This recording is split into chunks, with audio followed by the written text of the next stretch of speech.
what's up?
Chess Club.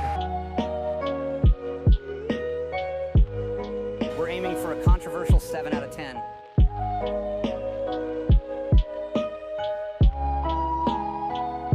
That's most definitely what's up. But something's wrong with the game. But something's wrong with the game.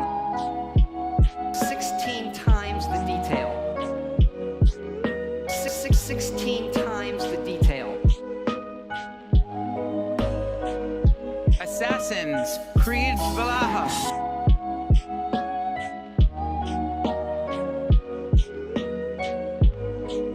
I'm vibing.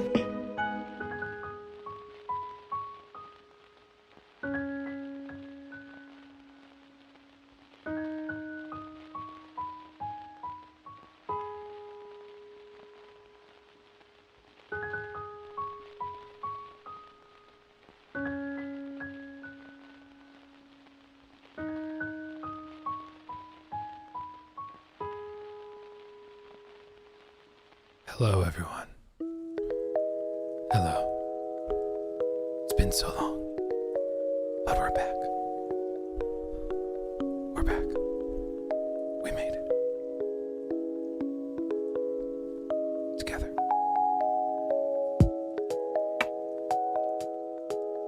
Together we're back. We're here.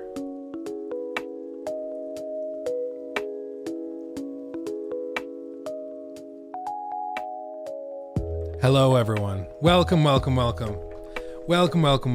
I am watching the stream stats because for some reason during the little pre-show thing, we dropped a lot of frames. for some reason. So I'm going to be watching it. And if we continue to have issues, I will investigate that. I don't know why we'd be having issues today, but some days are just like that. Some days the internet taketh, and some days it giveth. Tell you what. So, heavy network traffic. Well, here in the lovely state of Colorado, they just declared a weather emergency because apparently we are slated for some extremely cold weather, like minus 30 plus Fahrenheit. But yeah, very, very cold weather we have like an Arctic storm basically blowing in. So be ready for that. Be ready for that. We are preparing. The next like few days are going to be stupid cold. Stupid cold. Yeah, it's freezing here in Minnesota. Yeah, you get the blast first, I'm sure. It's better to drop frames than friends or children, honestly.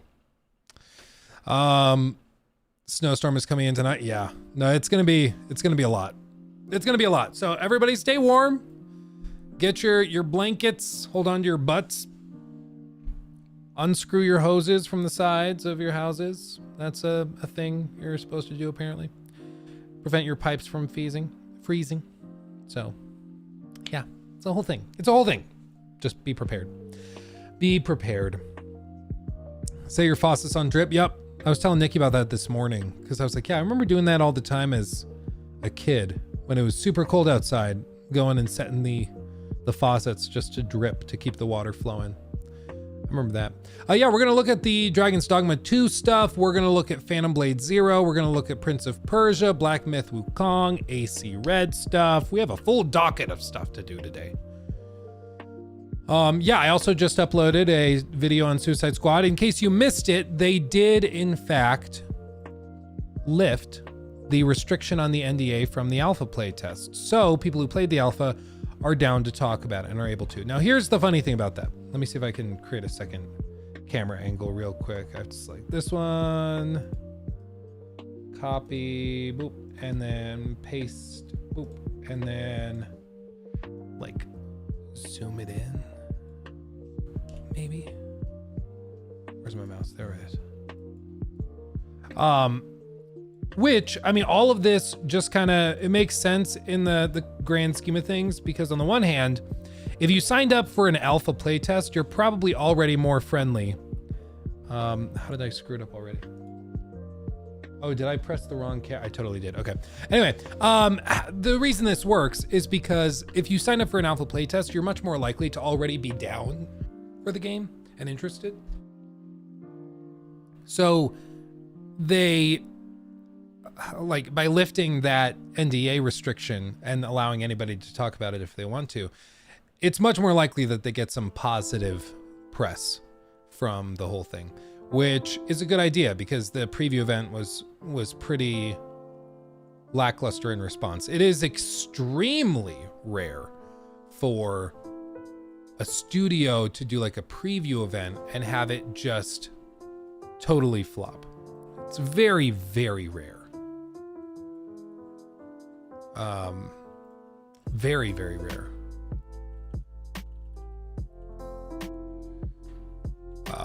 Because normally preview events, the entire point is that they hype people up for the game and make them want to buy it. And so for somebody to go there and not love it is concerning. That's, dare I say, the opposite of the point. Dare I say, if I dare. And yes, you can get the Proud Skeptic shirt yourself at lukestevenstv.com. I just posted the link in chat. And if you want to grab it, we've got these. These are all sold out. I'm very sorry. These are Finley, Hermione, our one and only Bearded Dragonville. My I'm Vibin' sticker and Babe and Babe, which now is outdated because we have two babies now. Babe and Baby. But yeah, if you've ever seen this stuff on stream, this is what it is. They're more expensive than typical merch because I am a bougie boy and I don't like cheap t-shirts. So I elected for us to use a much better quality shirt to print on because I was like, I'm gonna wear these. I don't want like them to be uncomfortable. So let's get nice shirts, everybody can enjoy it, and they're very comfy. They're very comfy. I have to stop myself from wearing them off stream and off video just because I want to save them for when I'm on camera, because it's kind of thematically on point. Because they're so comfy, I just want to wear them all the time. It's a struggle, guys. You don't even understand. Luke Skeptic Eye. Yeah, we should we should do a whole thing with that. That'd be funny. Is it worse than Skull and Bones? No, Skull and Bones is just weird because Skull and Bones, I mean, any game that's been caught in development hell has certain kind of holdover traits of design philosophies from years past. So if you play a game that's been in development hell since, say, 2014, 2015, it's going to still at its core feel like a 2014 or 15 game. It just will. Like it might still be good, but it's going to have a lot of stuff that you're like, oh, this is a throwback. They stopped doing these kinds of missions a long time ago.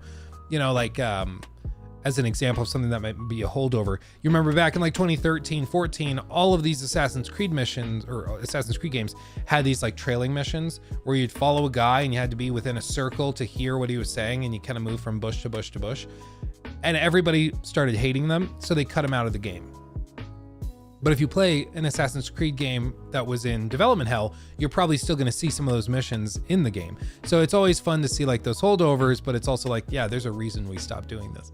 With Suicide Squad, it's a much more modern game. I still think it leans into a lot of the tropes of looter shooters that I don't like personally. There's almost nothing innovative about Suicide Squad, except maybe the bigger focus on narrative and the cutscenes and stuff.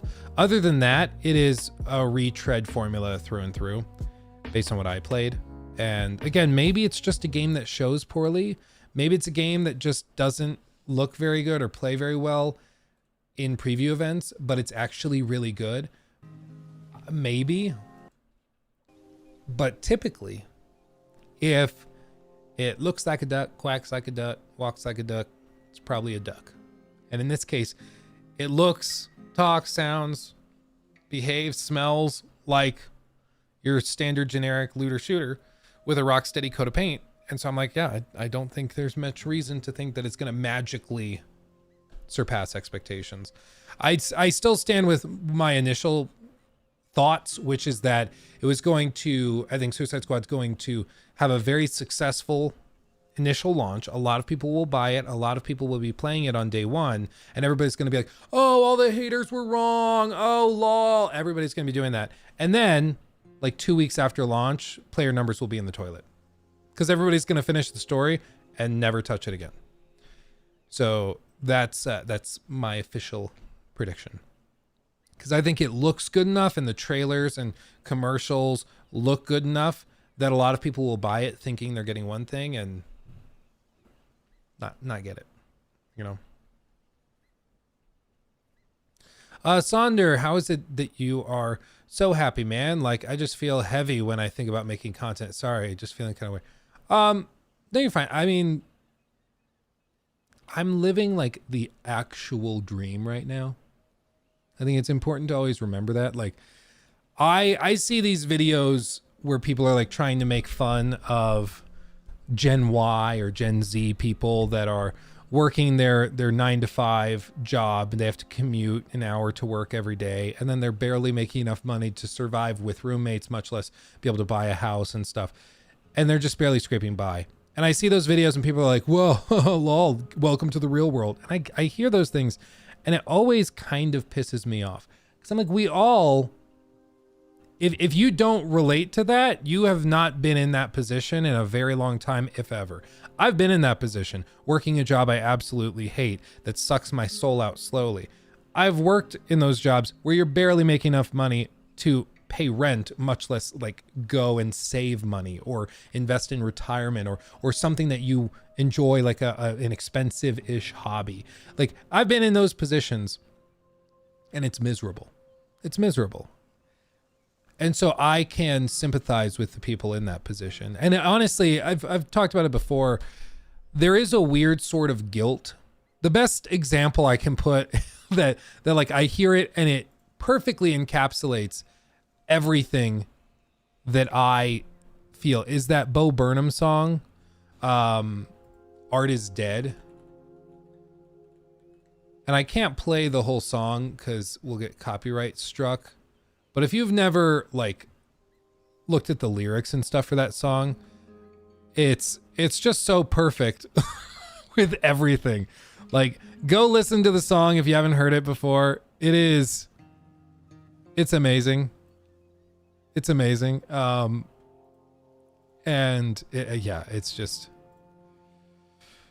It's very accurate. There's a lot of guilt, I think, with having a successful entertainment career, living my dream at least, while friends and family are scraping by doing things they absolutely hate to try and survive. You know, it's weird, but it does make me feel strangely guilty. Like when you're hanging out with friends and everybody's going around the table talking about, you know, what they're up to at work and their career prospects and stuff, or they just got a promotion and they're making a little bit more and all this, and you're like trying to be supportive. That's awesome. And then they come to you and they want to ask you about your stuff. Like, there's no way to talk about it without sounding like a prick. Like, there just isn't. It's like, yeah, well, you know, I've got a trip and, you know, Ubisoft's flying me out to LA and putting me up in a hotel and I'm just so stressed about it. It's like, dry up, dude. Like, nobody cares. Oh, woe is me, Luke, you know? And so, I don't know. There's just a weird guilt with finding success in something you love, where you're like very happy that you've made it in a way, but then you also feel really bad because, you know, there's a lot of people that would kill to be in your position. So I don't know. I don't know if I'm making sense. Knowing that, Luke, are you quitting YouTube? No. I do think everybody's been talking about this like huge flood of big YouTubers retiring and quitting. And there have been a lot. I mean, the most recent one was MatPat. And MatPat, total sweetheart. We met him at E3 2019. Way shorter than you think he is.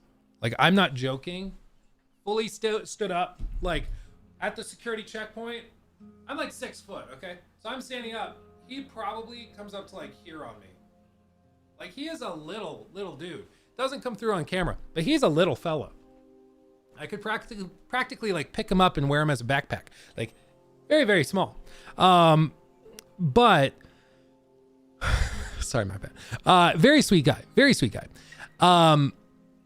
But for him, like, he has, I think, gotten his bag. He's made a stupid amount of money, I'm sure. People were saying that he might, Backman. That's good. People were saying that he like sold the Game Theory channel to somebody else a few years ago, and now, you know, he's been helping them kind of build it up, and now he's stepping away, and it was one of those deals. And I have somebody I'm close with who has a very successful business, not related to YouTube or media or anything, but he wants to sell the business, and the thing they're negotiating right now is basically to sell the business, but because the new owners don't have all the cash, they're going to pay them like a salary as the former owners, and also as consultants to offer advice and help run the company for a few years. And that will make up the difference of what they owe. And it sounds like MatPat did something similar, where he got a big fat check initially for selling Game Theory to somebody else and all the Theory channels. And then he also had to stay on for 2-3 years or whatever while he helped them kind of get ready for him to depart. And now he's at the end of that and he's just walking away, which honestly is kind of the dream for a lot of people. Imagine, like, what is your end goal? I think most people would say to have enough money that I can do whatever I want. That's all you really want at the end of the day, because money is just freedom. Everybody says money doesn't buy happiness. Absolutely true. Money does not buy happiness, but money can buy you freedom to do the things that make you happy, like spending time with your family, or traveling with your family, or whatever else it may be. That's the ultimate goal for everybody. At least I think it should be, is to get that freedom, just the open check to have FU money to just do whatever you want. And I think a lot of these YouTubers that have been doing it for 10 years and have been very successful, they're sitting on a stockpile of millions, and they're finally just like, I don't need the grind anymore. I've got enough money. I'm good. Making an extra $1 million this year or over the next few years isn't going to make that big of a difference. I'd rather, you know, invest that and go off and do what I want. And I think that that's admirable for people to be able to step away, because it's good for your mental health as well. I mean, YouTube, it's not really worth talking about because, again, it's like, woe is me, you know, YouTuber feels stressed out, lol, cringe. Nobody cares, okay? Just to be completely clear. But I do think, especially once you get a little bit of attention online, there is a lot of stress involved with it where, like, especially once you build up a team, like for me right now, I have 2 people that work on my team that I pay X number of dollars every single month for them to live off of, you know, to basically work full time for me. And if I screw up, or if the videos stop performing well, or if a sponsor falls through because we just didn't respond to the negotiations fast enough or whatever, like that affects their lives. So all of a sudden, like there's not just the burden, like, on you to make sure your business and your money's coming in, you also now are responsible for all the other people working on your team. It's the classic thing of running a small business. So it's very stressful for sure. But again, it's like, woe is me. You get to work from home and talk about and play video games all day. And it's like, yeah, no, exactly. Nobody should feel bad for YouTubers. Okay, to be clear. Anybody that's like, woe is me. No. Like the amount of stress that I deal with this stuff compared to the amount of stress I was feeling while working in commercial real estate, trying to earn a living to provide for my, when I got the job, future wife and future son. Like that stress was much worse than this, okay? Just to be very, very clear. Very, very clear. But do you still play games just for yourself and not for videos? Can you still enjoy it? I can. I usually, if there's a game I'm really enjoying, I don't record it. I don't take notes on it. I don't make videos on it. I just don't. Speaking of one, would be Prince of Persia, The Lost Crown. That one, we're going to talk about it here. Ubisoft very generously offered me an early access code, which was awesome. But Prince of Persia, The Lost Crown is just like a straight up awesome video game. Like it just, every part of it feels like it's the genre at its very best. And it's like kind of strange to like describe a Ubisoft game like that. But it really is a Ubisoft game that is probably going to be the best game of this genre of the year. Like full stop. It's that good. It's very, very good. But that's a game that I'm really, really enjoying. So I'm like, I could try to milk it for views and stuff, but like, I'm good. Same with like Baldur's Gate. I've not made an ocean of videos for Baldur's Gate. And part of it is because the game is so huge, it's hard to make content for it. That's comprehensive. But also, I just genuinely enjoy the game. So when I'm playing the game, I just want to enjoy it. And so there is sort of the balancing act of like, do you make content for this game, potentially meaning you like it less because you're getting into the nitty gritty and it becomes work? Or do you kind of give up the financial benefit of covering it and the views and stuff from covering that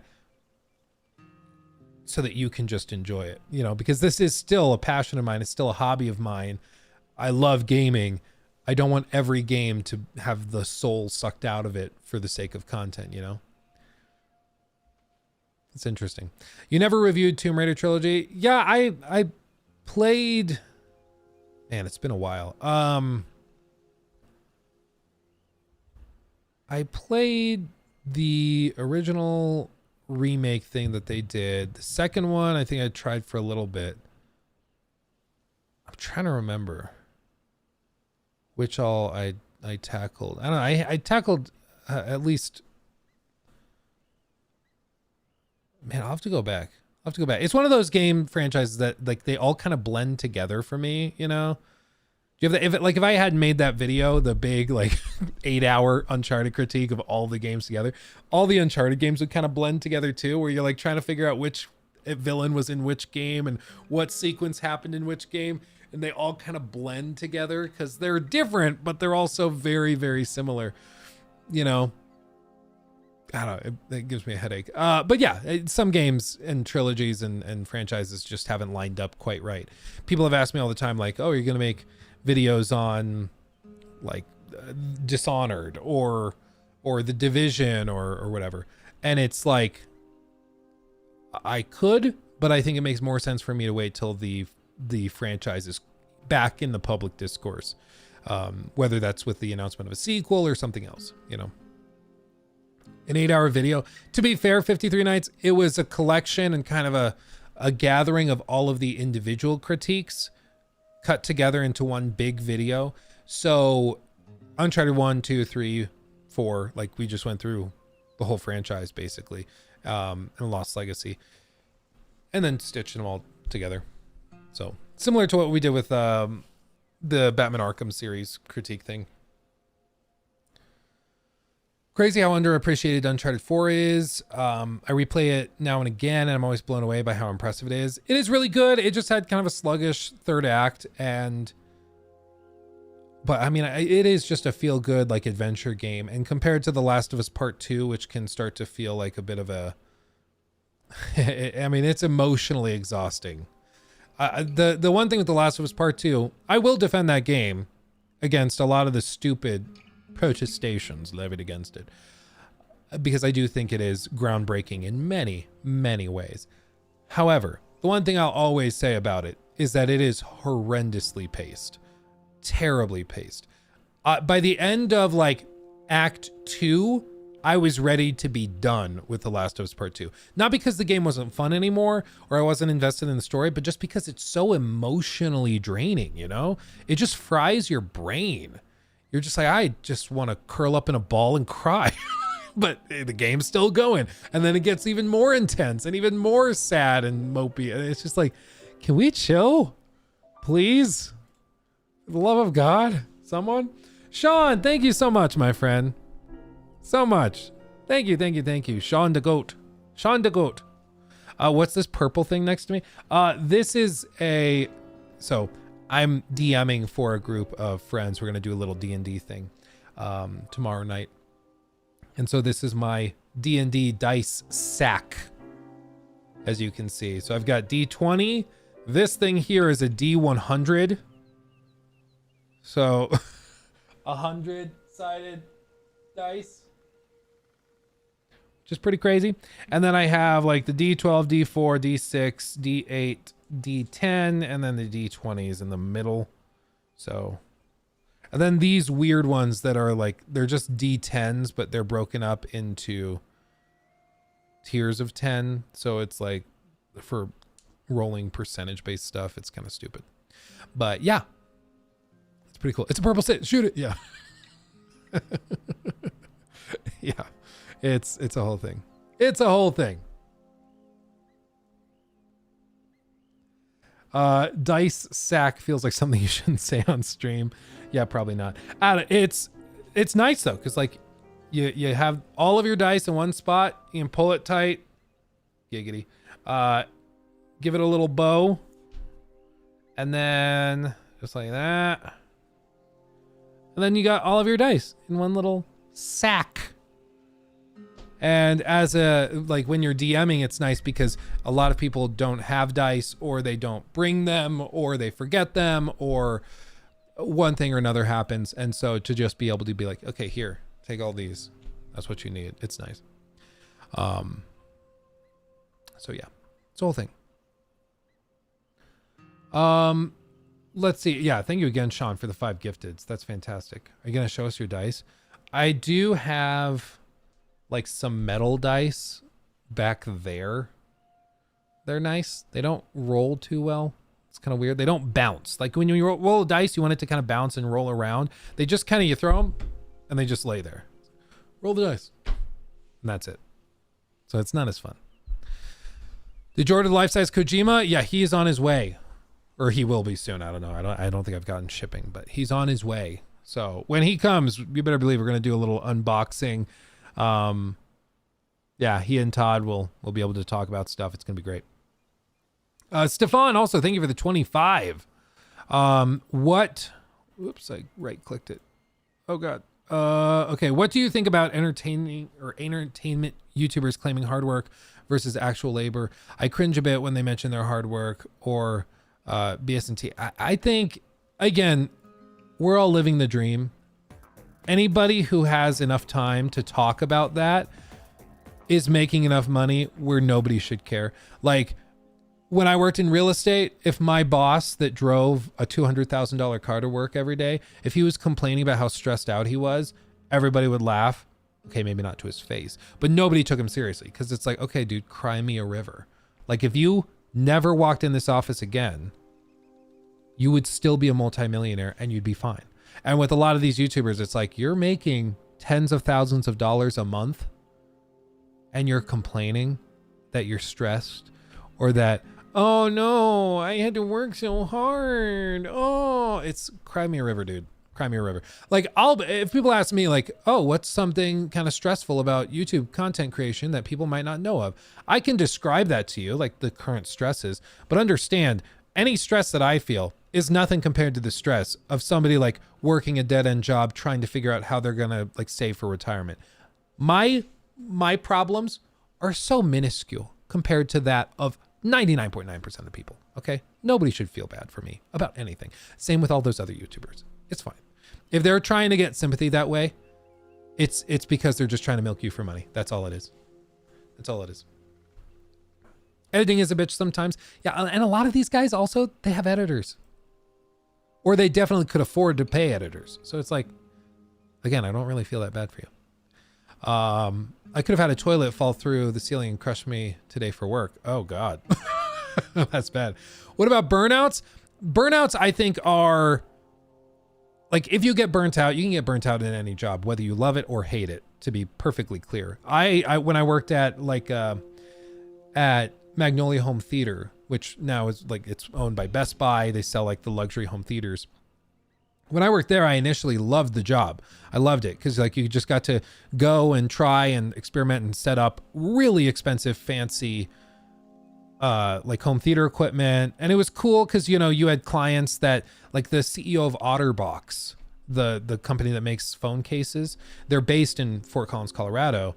And so he had, or she, I forget, because we didn't actually work with the CEO. We worked with their like assistant for their home. That was crazy. So it was kind of like one step removed, but you know, it was weird. They didn't want us to talk to them, but they wanted to micromanage us. It was the whole thing. But the CEO of OtterBox like had this ridiculously expensive home theater installed and we helped design it. It was this whole crazy thing. It was awesome. So that was really cool. But then you deal with a couple of like really high maintenance Kens, not Karens, Kens, that are like, I've saved up for 15 years for this home theater and I'm going to get exactly what I want. And I'm like, respectfully, sir, I didn't say this to them, but it's like, you saved up for 15 years to buy like a $5,000 sound system. That's awesome. I'm glad you're getting it. But I have to sell $15,000 worth of stuff today or my boss yells at me. So I can't spend 6 hours with you, even though this is the biggest deal for you in 15 years. For me, this has to be like a 2-hour thing. Otherwise, I don't hit my goals and I get yelled at and it harms my prospects. So like, once you deal with a handful of clients like that, it just is like, it burns you. You just want to kind of stop. And so like even jobs like that I initially liked, you eventually get burnt out on. With YouTube stuff, I think we've struck a good balance. Personally, I have a team that's fantastic behind me. Jacob and Trevor do amazing work and lift a lot of the burden off my shoulders, which is great. And we also try to, you know, take breaks when we can. Sometimes that means just a long weekend. Sometimes that means, you know, like a full week vacation somewhere or something like that. And thankfully you guys have supported me enough and the views are great and, you know, the streams are doing well. So financially we're stable enough that it's not going to be that big of a deal if we take some time off for me and for the rest of the team.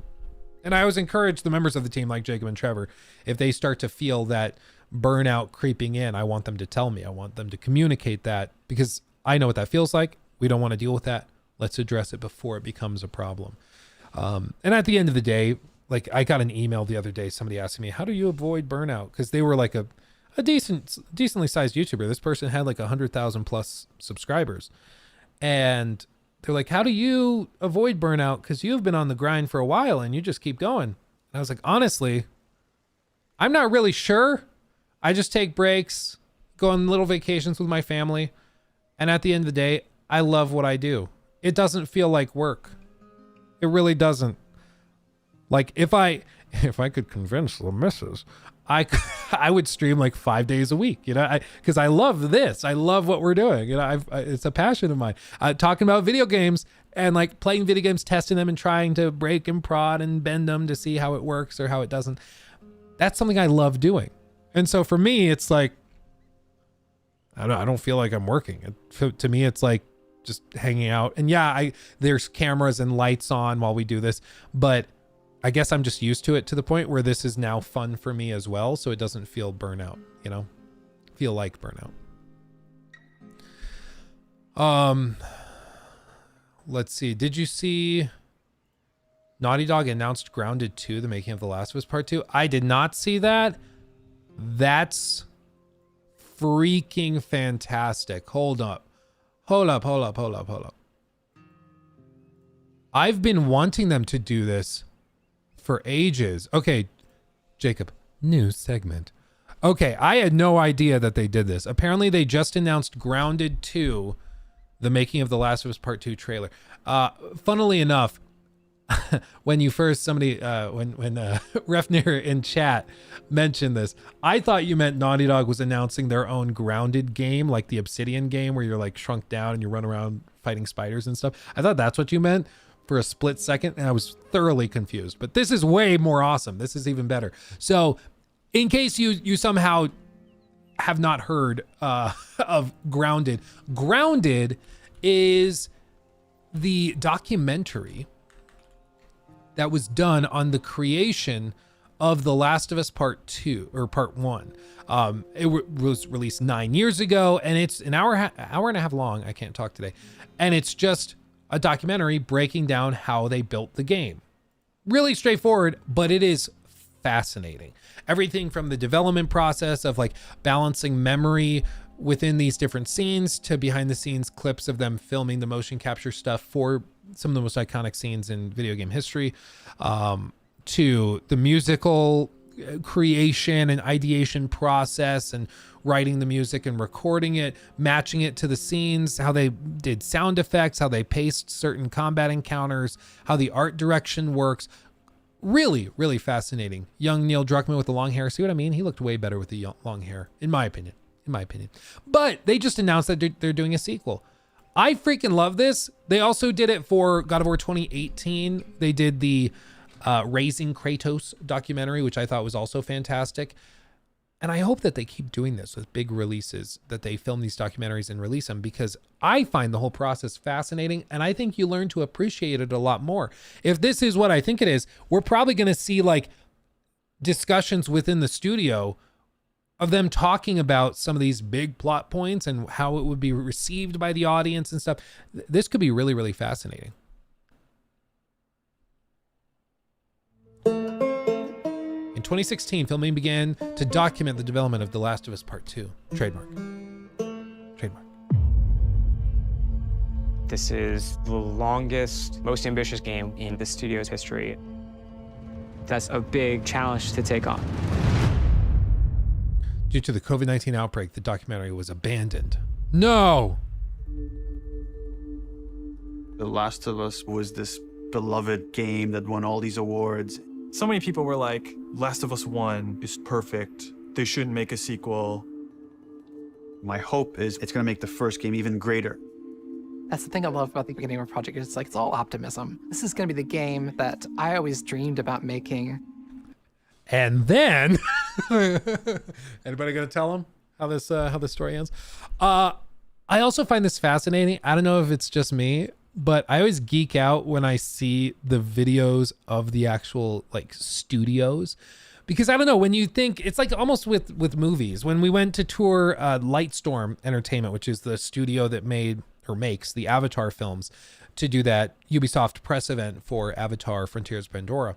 It was really cool because we're walking through like James Cameron's studio, and they just casually mention like, okay, we're going to go over to Studio 6 or whatever it was for lunch. And then we go in there and they have like all the catering set up, and they're like, yeah, by the way, this is where they filmed most of Avatar 1. It's like, what do you mean? This soundstage. Like, this is where they filmed it. They set up the motion capture stuff. Pretty much anything that wasn't in the water, they filmed here. So all the actors came, they got their motion capture suits, and this is where the movie was made, right here. And then all the data was set off to Weta Digital in New Zealand, and they did their magic over there. But this is where it all kind of started and happened. It's like, oh, I guess you just assume because it's like this huge movie, this huge thing that everybody knows about, you just kind of assume that it's going to be more magical and ethereal and mystical and like, oh, you walk in and you get the goosebumps because this is where the magic was made. But it's actually sometimes much more humble than you expect. And in the case of video game development, it's like it's usually a bunch of cubicles and then teams of people sitting in those cubicles working on stuff together.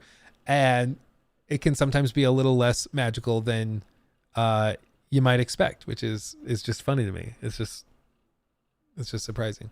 So I freaking love this stuff. I freaking love this stuff. But this is also one thing I've talked about it before. I've had a number of people reach out and they work on these games. I won't be too specific about it because, of course, I think they could potentially get in trouble if their bosses found out that they were talking to a YouTuber. But I've had devs from Naughty Dog, from Santa Monica, from Insomniac, many from Ubisoft. I've had them reach out to me privately. And a lot of them have said, I really like working from home. But honestly, I think we're way more productive when we're in the studio. They're like, I'm not going to tell my boss that because I really like sleeping in and being able to work in my PJs, but I think we get a lot more done when we're in the studio. And that kind of makes sense to me. Like, I don't know. I'm one of those people. I work better when I'm around people, when I have that group accountability to be productive. I personally do better work when I'm in those groups. I know some people swear that they work better and more productively at home, but it's just interesting. It's just really, really interesting how it blends. But a lot of these studios are pushing now for all of these devs to come back into the studio and to work in person. They had to work remote during COVID, and it makes sense why they had to delay the documentary because, shocker, it's probably pretty hard to film a documentary while everybody's working from home. Like, what's the documentary going to be? Just a bunch of screen caps of Zoom calls? Like, it's a lot less magical than going through the studio and seeing the people talk to each other and take notes on different things. Like, it's much less exciting to film a documentary during that. But yeah, this is, I think, one of the benefits, though, of working in the studio in person is that the teams can work together. If this person runs into an issue, they can turn to their coworker here and just ask them for their opinion. Whereas working remote, you have to schedule a call or send them Slack messages, hope that they respond quickly enough. You know, it's just like it's a whole process. Every studio is a little bit different, but it seems to me that there's a general consensus, at least among producers, that make the schedules and timelines and track productivity on these projects. It seems that there's a consensus that working in studio seems to be a little bit more productive for the overall team. You could say that it also makes you much more likely to suffer abuses like overworking, crunch, things like that. And that is absolutely the case. Because when you're working remote, it's like, yeah, you can't make me stay at the office till 10 tonight. I'm at home already. I'm logging off because my workday's over. It's much easier to keep that proper barrier between you and your boss when you have that physical separation. But when you're working in the studio, I'm sure it's much easier to get guilt tripped into staying and working late. I had that happen when we worked in real estate. When I worked in real estate, I don't know why I say we all the time for that. But when I worked in real estate, my big head honcho boss, the guy that owned the whole company, I insist, one of the nicest people I've ever met. Total sweetheart. Love him to death. He's just so sweet. But there was an understanding that he liked it when the newbies worked extra late. And he did not want to be the last one at the office. We would always tease him a little bit, usually behind his back, because he would come in late. He'd come in at like 10:30, and then he'd work till 6:30, 7. And then he'd always be like, and I'm always the last one here in the office. What's up with that? I'm the boss. You guys should be here working your butts off, being the last one in the office. And we're like, it's because you came in late. If we came in late, we would probably work late too.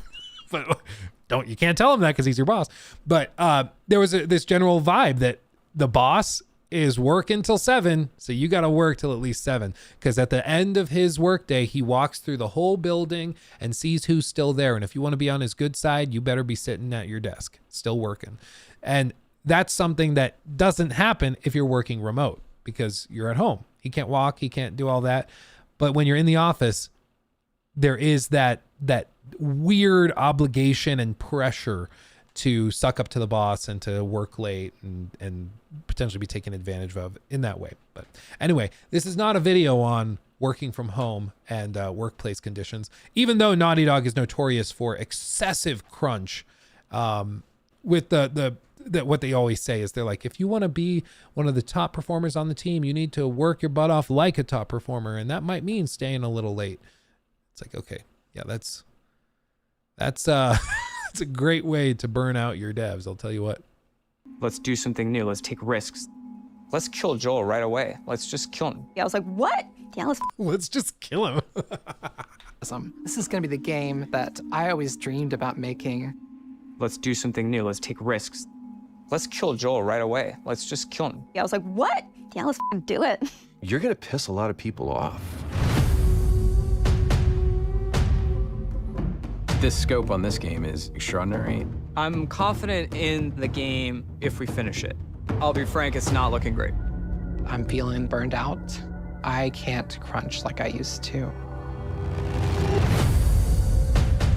We started having these leaks. It was awful. There were a lot of days where I would just cry. And then there's these rumblings of this pandemic. Are people going to want to play a game that takes place in a pandemic when there's a real pandemic? Ever gonna finish this game?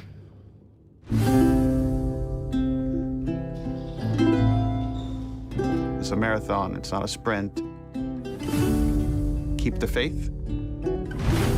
When we come together, when we do this thing that people outside the studio talk about, like this Naughty Dog magic, this is what it looks like.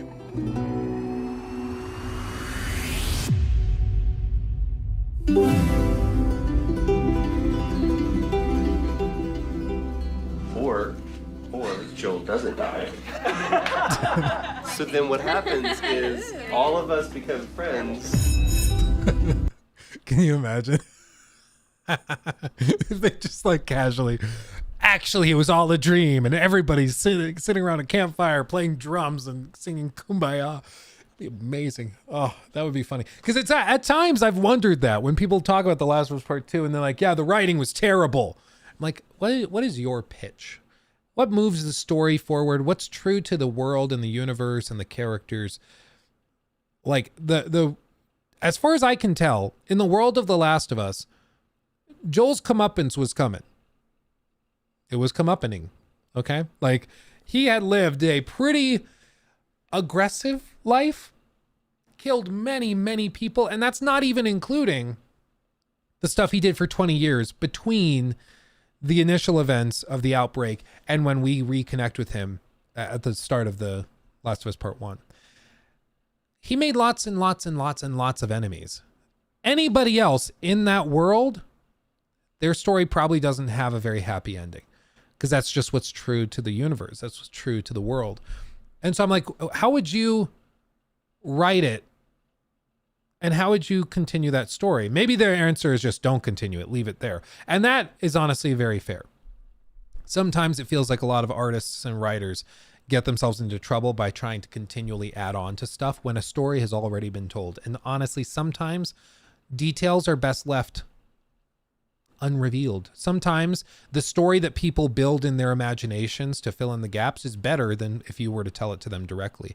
And I think there is a real argument to be made that in the case of The Last of Us Part 2, the story would be much like, I think the story of Joel and Ellie came to a conclusion where the players could fill in the gaps and question, you know, for years and years after, do you think Ellie and Joel ever got into a fight over him lying to her about the Fireflies? Do you think she just accepted and forgave him? Because that's the whole point of the last, okay, from Ellie at the very end of the game. Like, do you think that ever happened? How do you think they balanced that out? And honestly, leaving it up to the players to just think about it and ponder it might have been a better option than trying to show them what happened.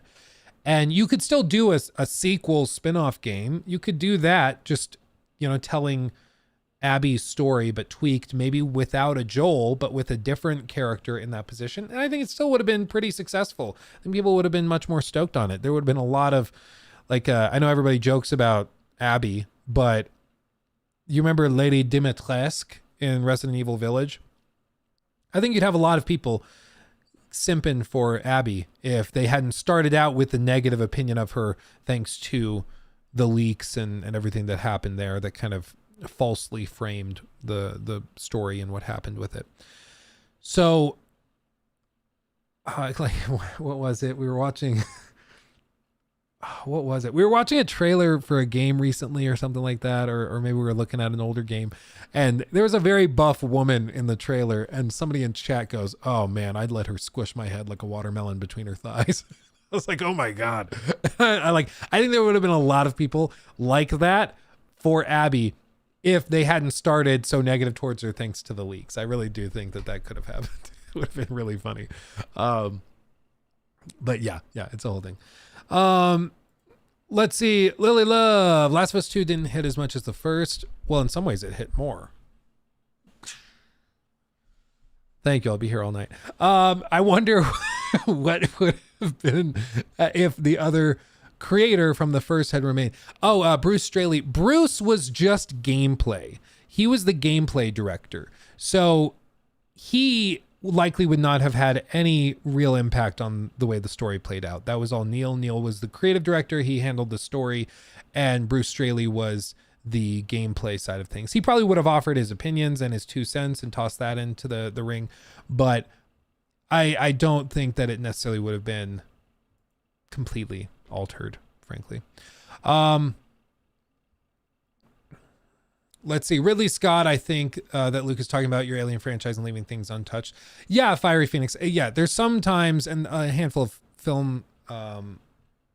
filmmakers have discussed it. And like another great example is George Lucas and Disney with Star Wars. A lot of the Star Wars troubles have just been created by showing too much and trying to tell stories nobody asked for and nobody wanted. And sometimes that can be admirable because you're telling a story and expanding the universe in a lot of ways. And other times I just think it's too much trouble. I am yet to have a conversation with somebody defending the writing in that game without the person falling into concerning Palpatine. Good is a point of view, Anakin. Levels of moral relativism. Well, Skeptical Buckaman, I think the whole point of The Last of Us Part 2, like you're saying, is that for heroes specifically, heroes are often defined by perspective. In the case of Joel, you view Joel as the hero because of The Last of Us Part 1 and you going on that journey with him. The moment you flip the perspective, Joel is a murderous lunatic who comes in and massacres dozens and dozens and dozens of people to save a girl that didn't want to necessarily be saved. Though, to be fair, she didn't really get to offer her 2 cents in it. But still, he kills dozens and dozens and dozens of people to save one girl who's close to him, even though she could have potentially saved humanity.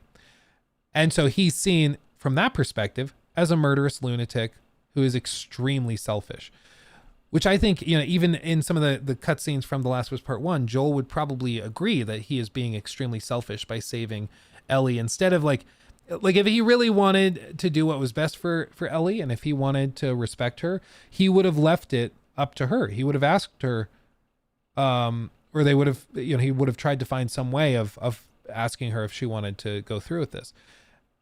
I don't think anybody could have allowed that. And the Fireflies, the moment that they opened that up, it could have caused problems. But they could have had a scene where he holds Marlene at gunpoint and says, "Ask her if this is what she wants. Ask her." And then they wake her up from the anesthesia and she can either consent or whatever. And, at least then he could respect her wishes. But that was never a concern for them. The gameplay kind of sucks in the first one. Gameplay in the first Last of Us is a little more stiff for sure. Ario, I'd still let Abby squeeze my head like that. Sorry, it's been asked before, but about the Suicide Squad build that you played, how was the frame rate? I believe, I played it on PC and the game was very stable. We didn't have like any technical issues beyond a bunch of texture pop in, but that's pretty common with alpha builds in my experience. So if it was running that well and that was honestly an alpha, it ran very well. So I don't think it's going to be a technical issue. I think it seems really polished, I think. The Star Wars issue is the writing sucks with Disney. Yeah, and it seems like it's almost like the Lost syndrome. You guys remember the TV show Lost? Where they bring in a group of creative writers and they create this whole universe that's really captivating and interesting and all of these character arcs and all this stuff. And then they swap writers for various reasons, or maybe, there's a writer's strike, or this person leaves to go work on Game of Thrones or whatever it is. And they bring in new writers who have no idea what the last group was doing. So they kind of try to salvage it, but inevitably there's tons of plot holes and things that aren't lined up and that just don't work very well. And I think that's part of Star Wars' issue with the recent trilogy. And then it's also just like the whole premise was basically, and Mark Hamill had a great takedown of this. Mark Hamill describes the whole trilogy and everything that happens with Rey. And he's like, and there's an orphaned person living on a desert planet that is forced through extraordinary events into learning how to use the Force, except she doesn't actually have to learn how to use it. She just gets it because she's awesome like that. And then she goes, and he just describes the whole trilogy. He's like, and it's different from Luke Skywalker's journey because she's a girl. And like, that's the whole premise of the trilogy, is that it's just an attempt at making the original trilogy, but way worse, just with a different coat of paint, and it didn't stick. It didn't land at all, and everybody ended up upset by it. So yeah, it was atrocious. Let's see. Do you think there's a good shot we'll get a part 3 or no? I don't know if I should still be excited for it in the back of my head or not. It's tricky because they've previously said, and I think it was Neil Druckmann who said it, The Last of Us is the story of Joel and Ellie. The Last of Us is Joel and Ellie. So you can't have The Last of Us without Joel and Ellie, at least one of them. And if they still hold to that to me gets me excited, because it makes me think The Last of Us Part 3 could be an exploration of Joel and Tommy's time between the initial outbreak and the events of the first game, and then also maybe an exploration following Tommy's story after The Last of Us Part 2. Where maybe he continues to chase down Abby or something. I don't know. But there's a lot of potential there. So it could be interesting. I don't know how they pace that well, and how that works as a part 3 that's not actually part 3. I'm not sure.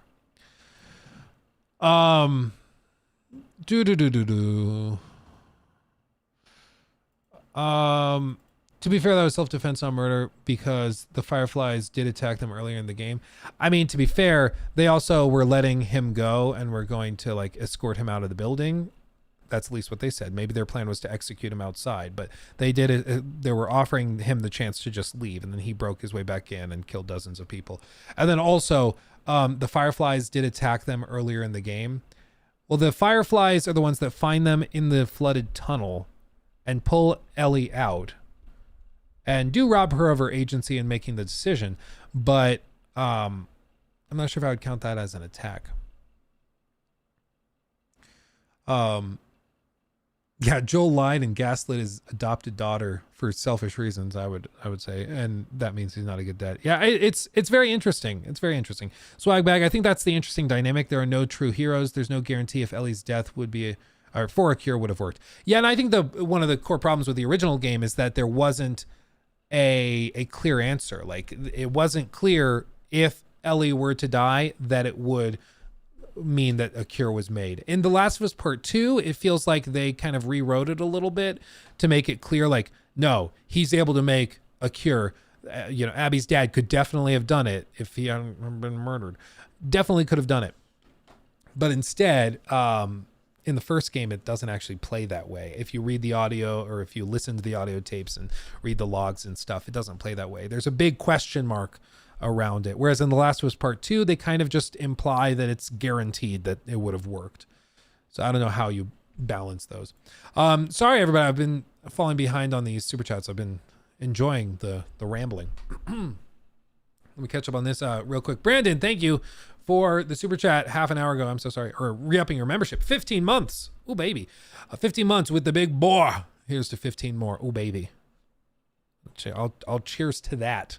Cheers. Dilly. Miles, also, thank you for becoming a new member. Appreciate you. Rango, thank you for the 2. Joel deserved it. Oh, get ready, Rango. People are going to come at you. And Take, thank you also for the 2. It wasn't about Joel dying. It was about how he died. Yeah, but I mean, again, in the context of writing the characters, if you're saying that, like, you would have preferred Abby go about it a different way, I think the way she went about it made sense in the context of her character, the hatred she felt for Joel, blaming him for massacring her friends and for killing, I don't know if she was friends with the guards that died, but at least people that she was familiar with, and then killing her father. I think it makes sense that she would want to really make him suffer like she had suffered. So I think in the context of her character, it made sense. The fact it was so uncomfortable to witness and watch, I think is the point. Because they wanted to give the player the same hatred that Ellie was feeling and that Abby had felt after her dad was murdered. The whole point is that they're trying to create a mirrored story where Ellie feels hatred for Abby for killing her dad in front of her and seeing the body and everything. That they wanted Ellie to have the same feelings that Abby had and then slam them together and be like, see, everything sucks.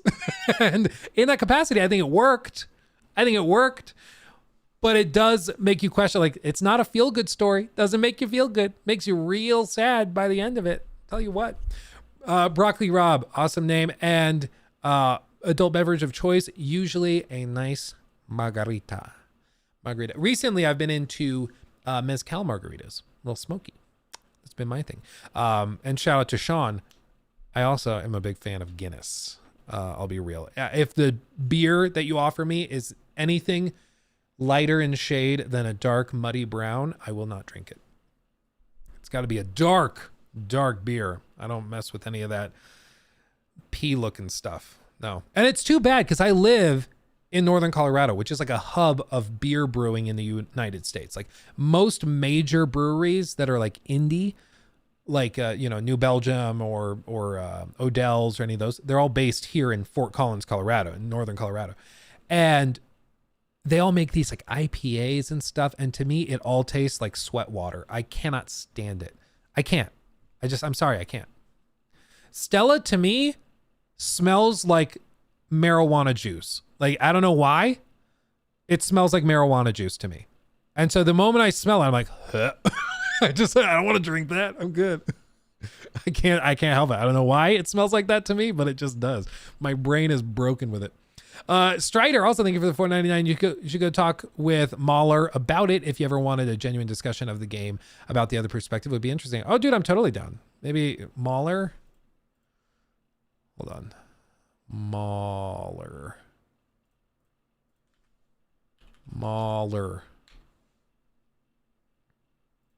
A film connoisseur.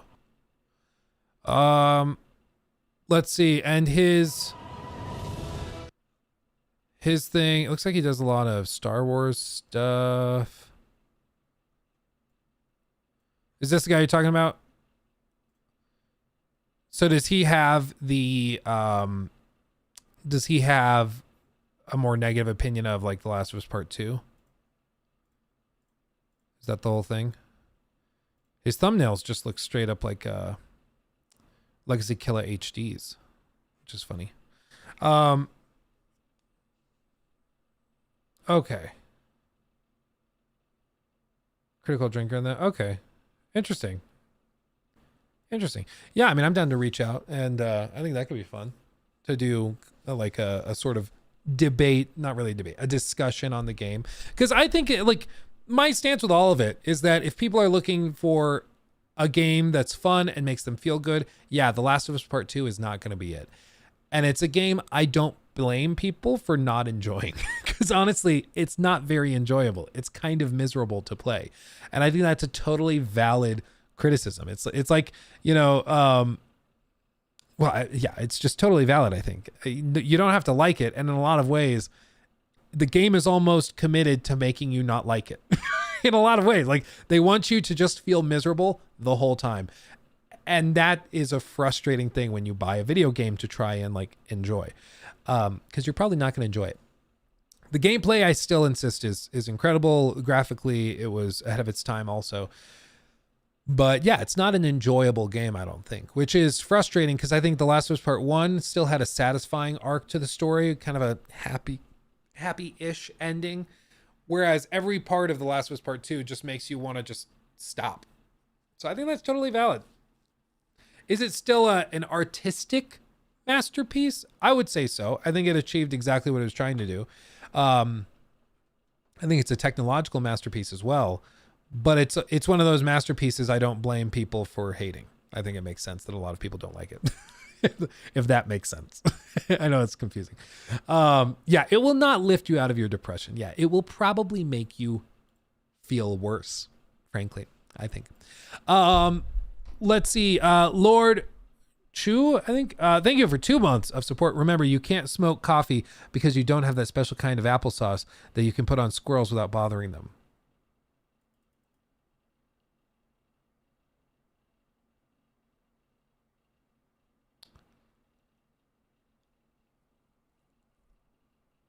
Okay.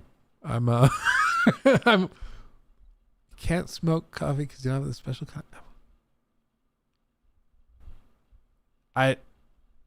I'll take your word for it. The more I think about it, the more confused I grow. Thank you for having your membership, my friend. James, thank you for the 2 also. You think Sefton and Jamie are working with James Gunn? That's kind of my hunch now. I think it makes more sense, frankly, than they just effed off because they didn't like the direction of the game. So I think that makes more sense. Because they took, they also took their team with them. I mean, or not their team, but they took both of them with each other. They went off and they formally made a very successful studio, and for them to just leave it behind seems weird unless they were basically given the promise of potentially a new studio that they could craft and build. And I think it makes sense also because Rocksteady straight up is about to become just a live service support team. That's basically what it is. All of those guys that I've talked to that were previous devs over at Rocksteady, they've all left because there will be nothing for them to do basically for the next 5 years. If it goes well. If it goes poorly, probably like 2 or 3. But still, like, it's crazy. Donated £5 through Super Chat. Mahler is awesome. He's very down to earth and has a very good mind when it comes to film, TV, game critique. You guys would get along. Check out Mueller. Yeah, I can do that. I think that'd be really fun to like have him on. Maybe main channel, or maybe if he's free, we could get him on the stream to talk about stuff. I think that could be super cool. I'm down. Stefan Konstantin Dimitrashe donated Ron 25 through Super Chat. Thank you. I played part 1 a couple of months before part 2. I did not have such visceral reaction at Joel's demise. Longtime players felt strongly different. I do find that interesting. I think also it just felt for people that have been waiting for so long, at that point, like 7 years for a sequel, it felt like they were taking a character everybody loved and doing, kind of doing him dirty. The other part that you have to acknowledge, and well, I'll mention this, then we can shift into something more fun to discuss, like Assassin's Creed Red. The other thing you have to acknowledge is that a huge section of the group that started the outrage around The Last of Us Part 2 was the sort of like same Gamergate bros, the quartering types, those types of like lolcow grade guys that were upset that a super buff woman was coming in. And the initial leaks claimed that Abby was trans.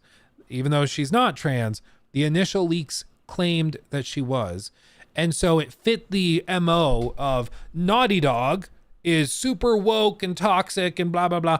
And now they're trying to ruin this game and do it in woke ways. It's terrible. And so that kind of jump-started the hatred for it initially. That was a huge part of it. And I think it's impossible to talk about it without acknowledging that. Unfortunately, you just kind of have to bring it up. And, you know, after those leaks were basically confirmed to not be true, and it was like, nope, that was not accurate at all. She's not trans. If she was, I don't know how that would necessarily change how we consider the story or anything. But still, like, that's something that just has to be acknowledged, because a lot of the people that still whine and complain about The Last of Us Part 2 that I deal with in the comment section, like, I have some terms, let's just say slang terms for people in some of those groups, for people that are trans or that might be like homosexual or whatever. I have slang terms for those groups flagged in the comment section. So if you use that, your comment's automatically hidden, right? Just because I don't want those comments in my comment section. Shocker, right? So I have those slang terms flagged so those comments don't go through. So you guys never have to see it. I occasionally will pull up the held for review comments and flagged comments and just see what people are saying. And whenever I talk about The Last of Us, there are hundreds of people that come in and say the most disgusting, nasty stuff that is patently false, because they've never played the game. They have no idea whether what they're saying is true. They don't know if this character is actually trans or what. They just heard it in some video like 6 years ago, or at this point, I guess 4 years ago, during the leaks. And they're like, oh, that sounds right to me. I like that. And so they still, to this day, are going on to videos, and whenever they hear the game brought up, they just are echoing that stuff that they heard in like a quartering video back in 2020 or something, acting as if it's gospel truth. It's like, I'm not. The thing with trolls, you don't feed them. So I don't reply to the comments. They just get hidden. And I find it really funny because these people type out these huge comments, paragraphs long, rambling and ranting. And then they hit send. And because they're hidden on the channel, the person who submitted the comment sees it like it's on the video. But no one else in the world can see the comment. And I just really like the idea that they're wasting all this time writing out these nasty comments and then it just goes nowhere. But they feel like they did something, even though it's actually a total waste of time. There's something deeply satisfying to me about it, which I just love dearly. It's kind of stupid, but still. Well, and that's good, Strider. I think that there's plenty of reasons, like I've said, to not like The Last of Us Part 2. When you have to resort to just making stuff up, I don't take you seriously, and nobody else does, and nobody else should. And so, like, if you have problems with The Last of Us Part 2, that's totally legitimate. But it needs to be tied in real critiques. It's the same thing with Suicide Squad Suicide Squad Kill the Justice League. There's plenty of reasons to not be stoked for the game or to be skeptical about the game. There's plenty of red flags around it. To say that the game is actually like, what did that one guy say? He said it was a dog whistle for groomers, because in the game, Harley makes a comment referring to like the new version of Poison Ivy, which is like just Ivy because it's kind of like Baby Groot. It's like a different being, but the same at the same time. And she makes a comment and is like, "That's my girl," implying that Harley has it in for Ivy, this like 9-year-old plant girl. And I was like, bro, there's so many reasons and so many red flags you could point to with the game, suggesting that Harley Quinn is like trying to groom a 9-year-old plant woman is probably the worst one you could have picked. And it makes everybody laugh at you. Like, nobody takes you seriously. You're like, what? The reason she said "that's my girl" is because Harley and Ivy were previously like best friends. And there's actually dialogue in Suicide Squad Kill the Justice League where Harley's like, yeah, it's just kind of weird to see your best friend not even recognize you. So she refers to her as her best friend, not as her lover, not as that, like, but it's all just willful, selective outrage. That's all it is. And what's funny is that the people that get upset about that type of thing are the same ones who like over snowflakes. It's like, bro, you realize you are the snowflake right now. You're getting freaked out over a 9-year-old plant woman like having a friendship in a former life with Harley Quinn. Like, go get laid, bro. You need to chill. Like, you got to find a release because god damn, it's bad. Oh man. Yeah, porn addiction or having a dirty mind 24/7 is crazy. Yeah. Yeah. It's bad. It's real bad. Anyway, shifting gears, everybody. Let's move on. Jesus Christ. Okay. Also, shout out to everybody who's watched the new Suicide Squad impressions video. You guys are awesome. It's our top performing video out of the last 10. So appreciate you guys. That's fantastic. Thank you, everybody. Let's do this. So for this, what we're going to do is I'm going to share the link to the video. Let me see. Where'd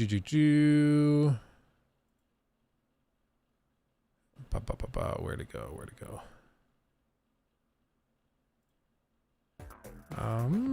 I lost it. Just a second.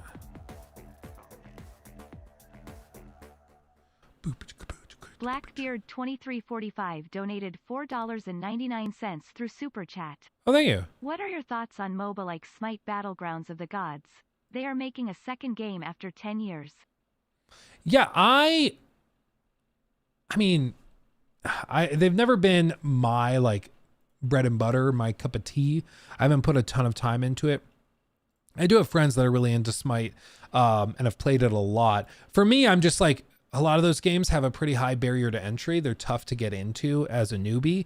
Like the one time I remember, I was still in my college house with all my buddies, and one of the roommates was really into League of Legends, had played it a ton.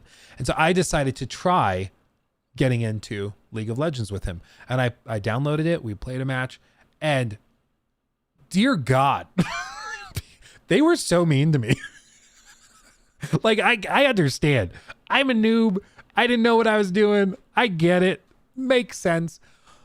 But they were so mean to me. I'll tell you what. They were so mean to me.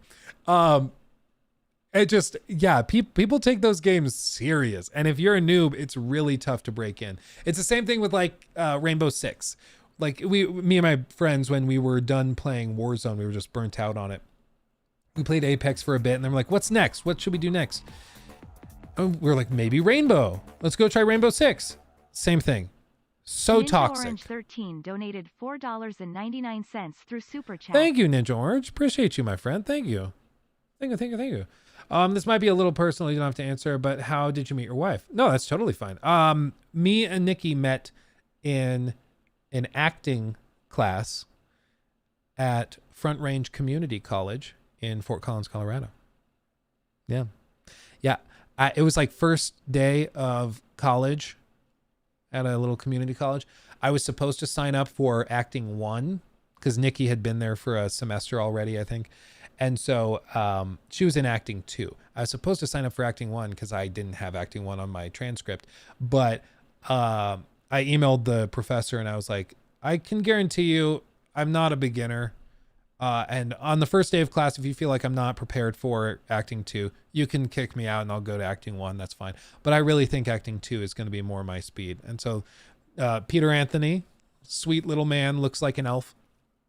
He said, sure, come on. Let's try it. First day of class, Nikki's playing the piano and like singing as all the people are coming into class, just trying to, calm the nerves. And that's how we met. And then we did scenes together and it was like very romantic and stuff. It's like a whole thing. Okay. It's a whole thing.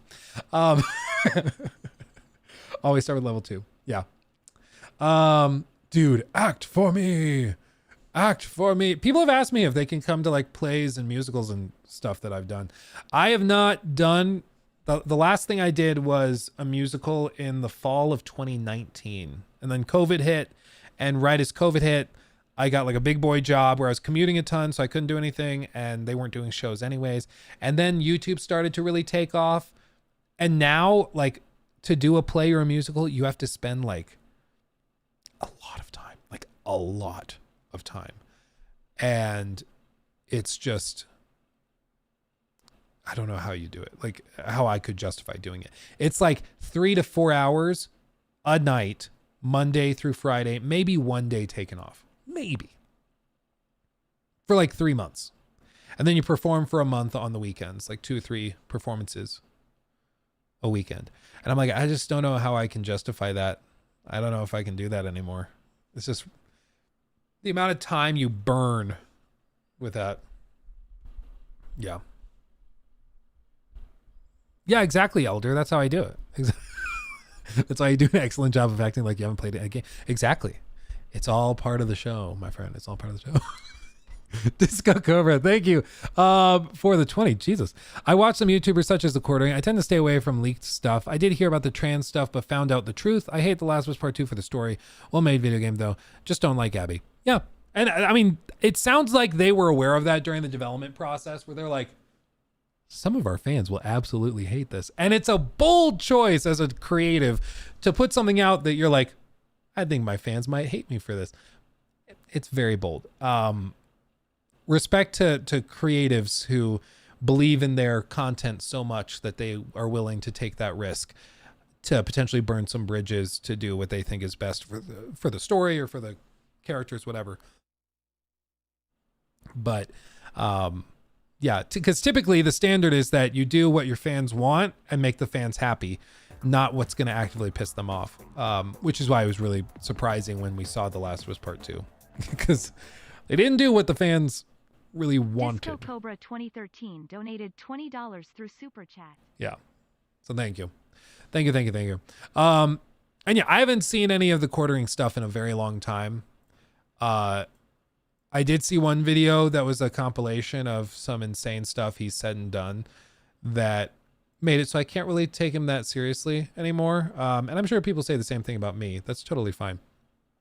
But like the one time he's just casually telling a story, he's like, yeah, I had to pee and I didn't want to go upstairs. So he had in his basement where he was filming, he had like a little floor drain and he pissed in the floor drain. Like just next to his desk. And I was like, what? And you told people this? Like, it was crazy. Yeah, real classy. Little stuff like that. Then, like, there's all the other kind of toxic stuff I think he's done before. But yeah, that was one thing that stood out. I was like, that's okay. That's funny. I did that when I was a kid. When you're a kid, I swear, it's like you're a baby dog. You're just like, do I mark this? Do I mark that?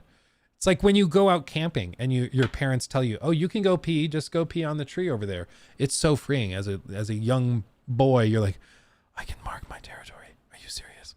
It's very, very fulfilling in a lot of ways. But to hear that like a 40-year-old man is doing it when his bathroom is 10 feet away is a little weird. It's a little weird. Oh man. Yeah. Let's see. Oh yeah. Remember Disney Store? Yeah, for real. Yeah.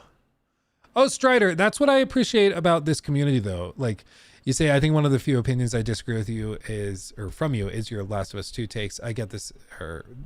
Still one of my favorite YouTubers, though. I appreciate that, and I think it's the great thing about this community is that we can disagree on stuff, and it's okay. Like I saw one clip of a YouTuber that was streaming at the same time, and they had a take on. I forget what it was. Was it? I don't think it was AI art. Was it reaction content on YouTube or something? I forget what it was. But it was a YouTuber that put forward their opinion while streaming. And somebody in chat, like a number of people in chat, started disagreeing with them. Just be like, I don't know if that's the case, though, because this, and this. And he just started banning them. And I was like, that's so toxic. Like, don't you want differing opinions to like challenge your own thoughts and try it? Like if you go to the gym and you're working out with just like dumbbells filled with air, you're not actually getting anywhere. You're not doing anything. But at the very least, if you go and you're like, you have some actual weight to lift and you're challenging yourself and you know, pushing and prodding, that's good. And I view like differing opinions almost like weights on that barbell. It gives you more challenge. Because if you're strong enough in your position, and if your position is strong enough, you're going to be able to withstand that weight of the counteracting opinions. Or at the very least, you know, you can come to a standstill and just respect each other. That, okay, well, we're at a standstill. I can appreciate that. But still, yeah. Asmongold does that. Asmongold, the point where I become more sympathetic is when people have like 40,000 people in chat. I cannot even begin to imagine the chaos that is an Asmongold stream from a moderator's perspective. I don't know how they do it. To be fair, on the one hand, you could probably just let them say whatever and then they're gone in the field of chat. You might not ever see one of their comments ever again, even if they're chatting constantly, because there's so many people in chat. But still, like, and also when you have millions and millions of followers across all your stuff, it's crazy to think, but like you can still, it's still like burn your occasional like troll. You just ban. I don't know if you're a troll, but you might be. Ban. Just that's it. Yeah, the chat goes so fast you can't read anything. Yeah, exactly. Like I'm fortunate that we have a good number of people in here. You know, we'll usually bounce between across everything like 600 to 1,000, which I feel like is a good number. It's easy enough for the stream to still be alive and popping, and chat's going, you know, at a decent pace, but I can still broadly keep up with it. But yeah. I don't even know how you're able to read them. What it is like you go on the like one of these apps that has a chat management thing, and so you can just pull up chat and then scroll back through it, and it can continue filling up. People are still chatting even as I scrolled up here, but now it's frozen, so I can read the comments without it like scrolling past. So that's how you do it. That's the pro strat.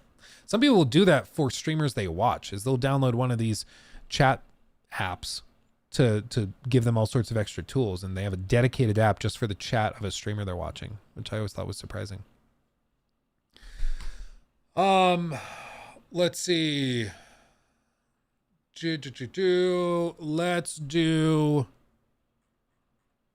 Let's do this. I couldn't help. I was like looking for videos, and I was like, AC Red, are there any updates? Is there anything?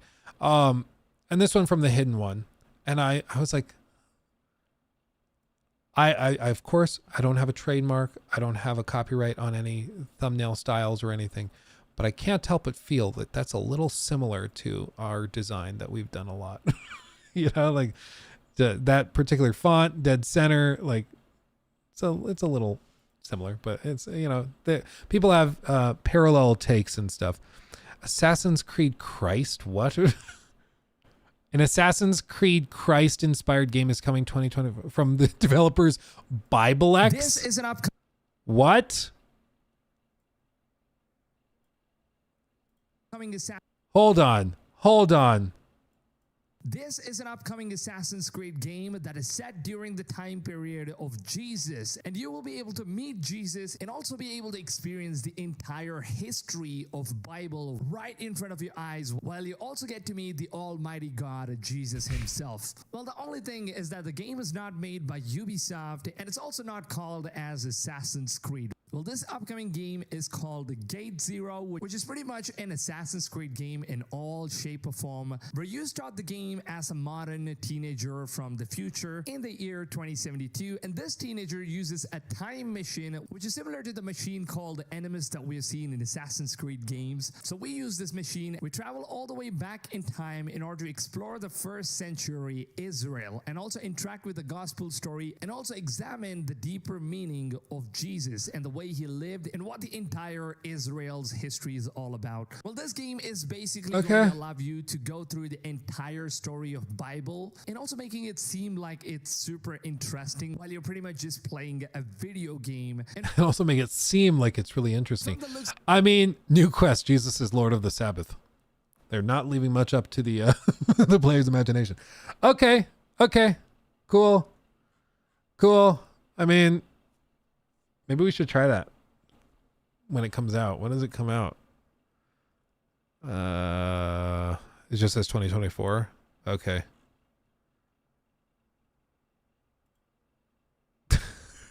This is the next Assassin's Creed game, except it's not made by Ubisoft. It's not an Assassin's Creed game, but it is in every way. Okay. Yeah, I don't know. That's not a game I was expecting to see in the AC Red search, but I guess if AC Red sucks, we have a backup, right? I guess we have a backup. Sorry, that's funny. That's funny. Okay. There's a free demo on Steam. Is that the demo we played? Because the demo we played was first person. It was another Jesus game. Also, did he seriously? Okay, so this is just straight up. This is like clickbait in its worst possible form, because it's Assassin's Creed Christ trademark, implying that's the name of the game, putting a trademark on it so it looks more official. And then he goes on within the first few seconds of the video to describe how it's not actually called that. It's Gate Zero. Like, in every way, shape, and form, it's clickbait. Like, that's bad, man. Raise your hand if you're supporting this Jesus game. This Jesus game. I don't know. Beat Connect. Yeah. I don't know. I don't like clickbait when you're actually just straight up lying to people. That's where I draw the line. Like, if there's a little bit of a question mark and if there's a little bit of like this or that, or maybe you could interpret it this way. Okay. But when you're just lying to people, like, what are we doing? Assassin's Creed Legion. So he just does this. He puts trademark on stuff to make it look more official and trick people into clicking it.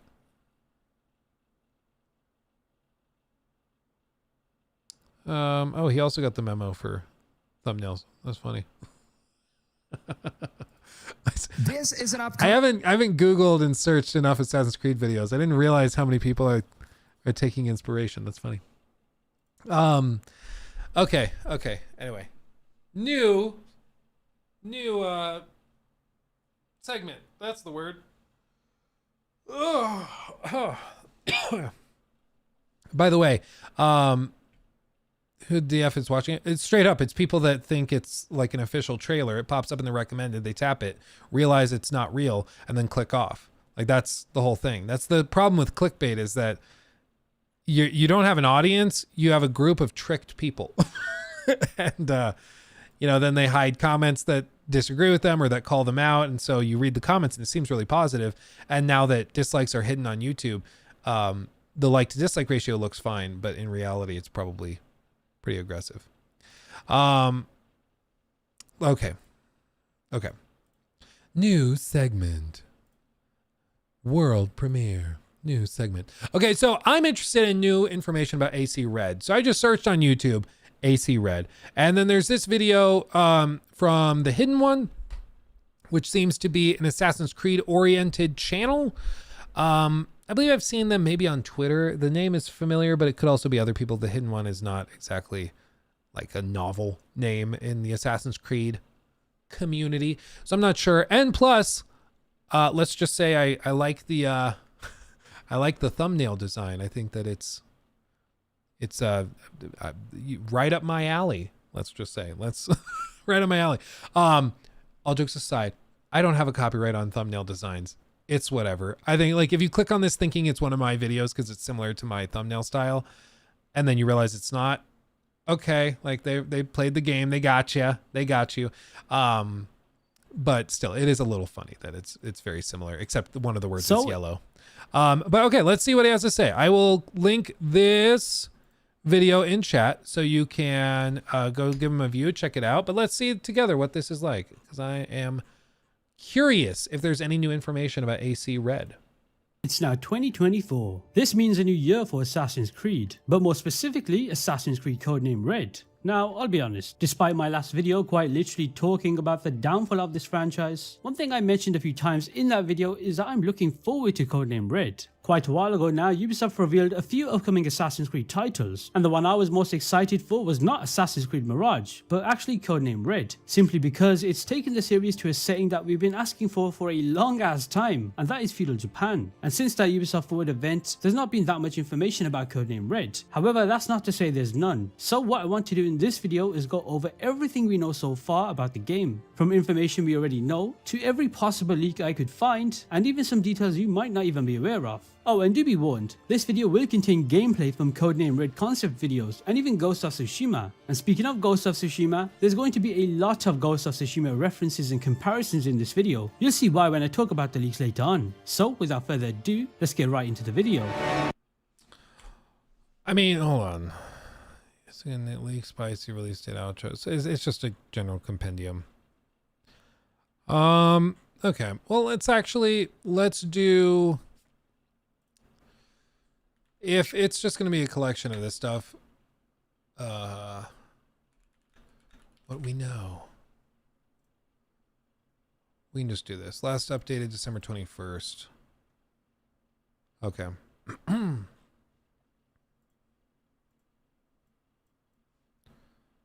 do this. Okay. And yeah, I can do that. Sorry, I can do that.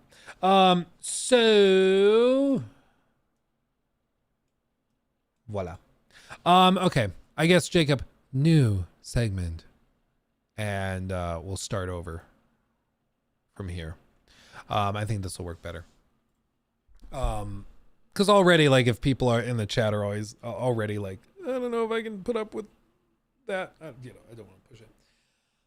Okay, new segment. Restarting segment. Here we go.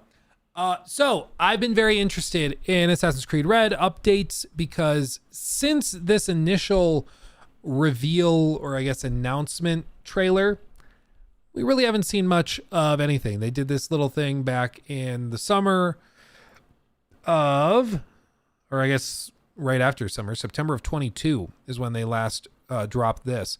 And it just shows the ninja jumping up with a hidden blade, the smoke effect, and that's it. That's all we got.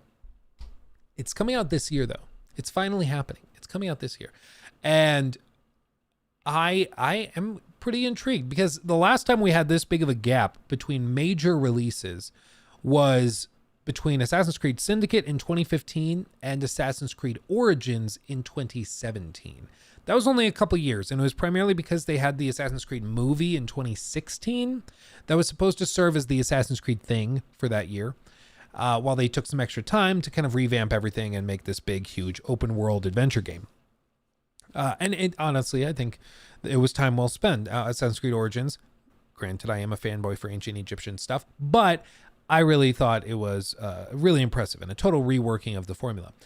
Now, with this, we don't know a whole lot of details because they haven't shared much of anything. However, there are, of course, typical Ubisoft job listings and postings, things you can infer from statements from designers and stuff. Ubisoft has had press releases where they've described certain things, and then also information about the game just based on who's making it. So AC Red is...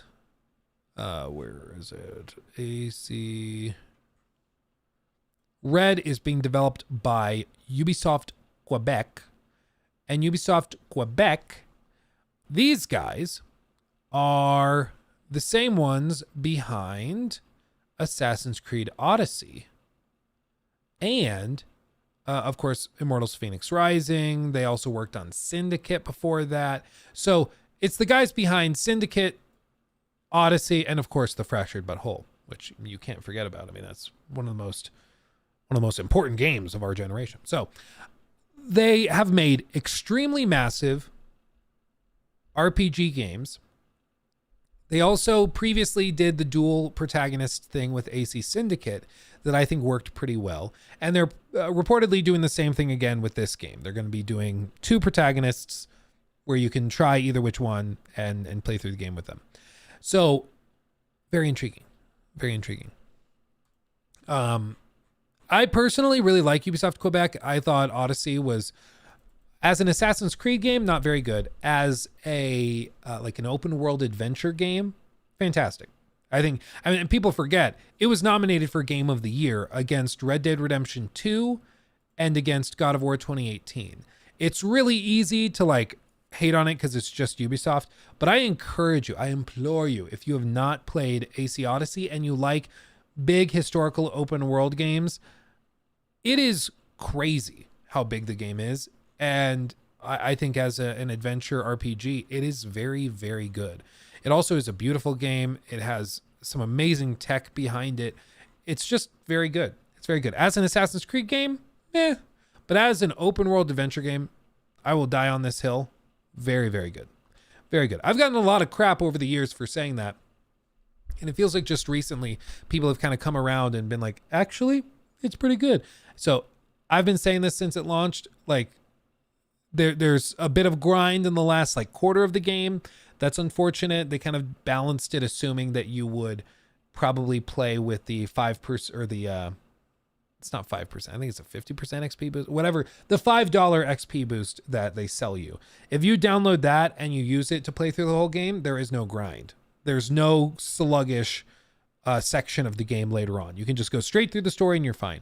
If you don't pay for the extra XP boost, you need to do all the side quests to be a high enough level to take on the final encounters, which on the one hand, it's like, oh no, you have to grind the side missions, which side quests in AC Odyssey are very, very good. Every single one of them has a story tied to it. They took the same philosophy as The Witcher 3. It's very, very good. Very well done. But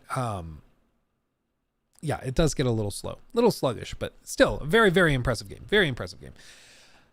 And then beyond that, they have some amazing tech behind it. Like they had this dynamic cinematic camera that they just forgot to use for Assassin's Creed Valhalla, which was really stupid. Like the whole thing was really, really well done. And then AC Valhalla felt like a massive step backwards in comparison. I don't know if that was because of tech issues. I don't know if that's because their game director was booted from the team just like 6 months or something before Assassin's Creed Valhalla was released.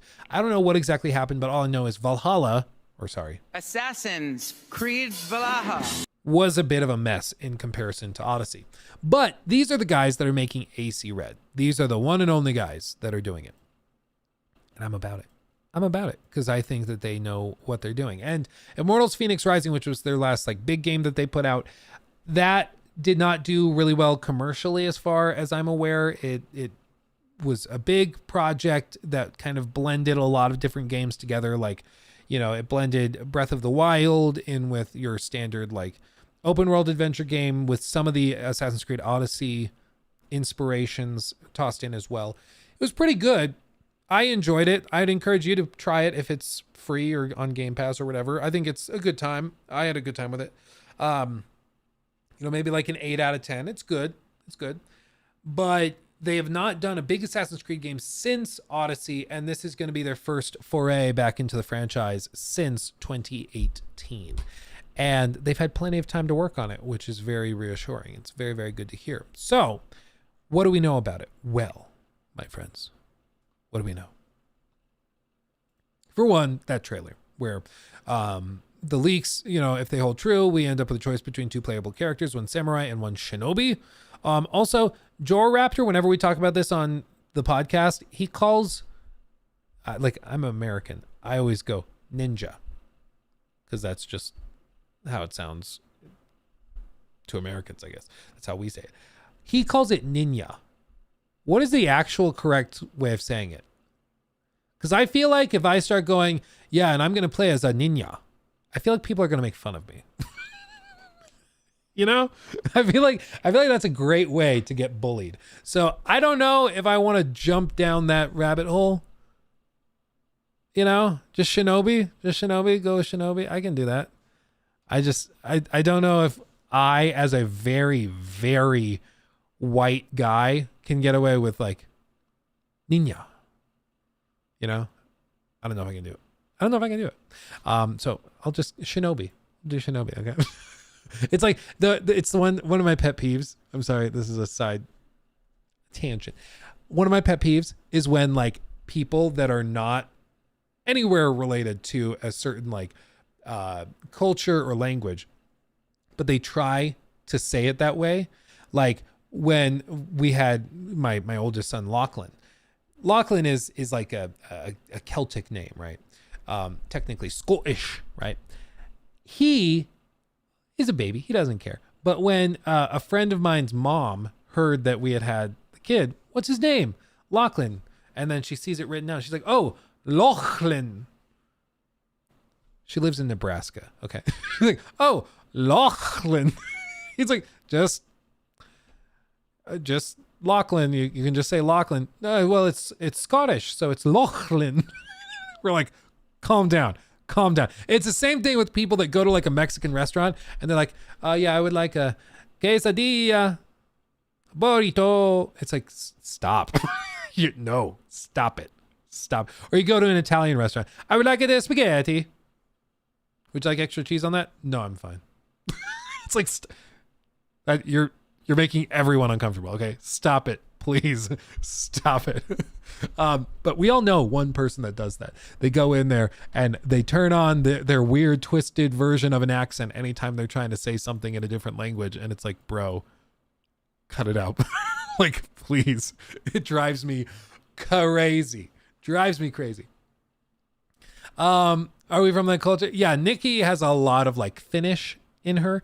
And then I am pretty much just Scottish, Irish.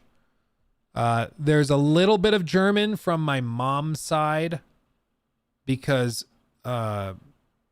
like way back when their family originally came from Germany, but like way back when. And then on my dad's side, my like great grandmother was like a full-blooded Sioux Indian.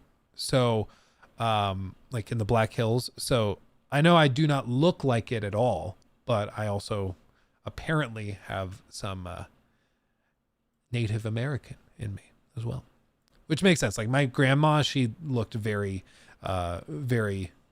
Sioux Indian, but I didn't get any of that. I look very Scottish. Yeah.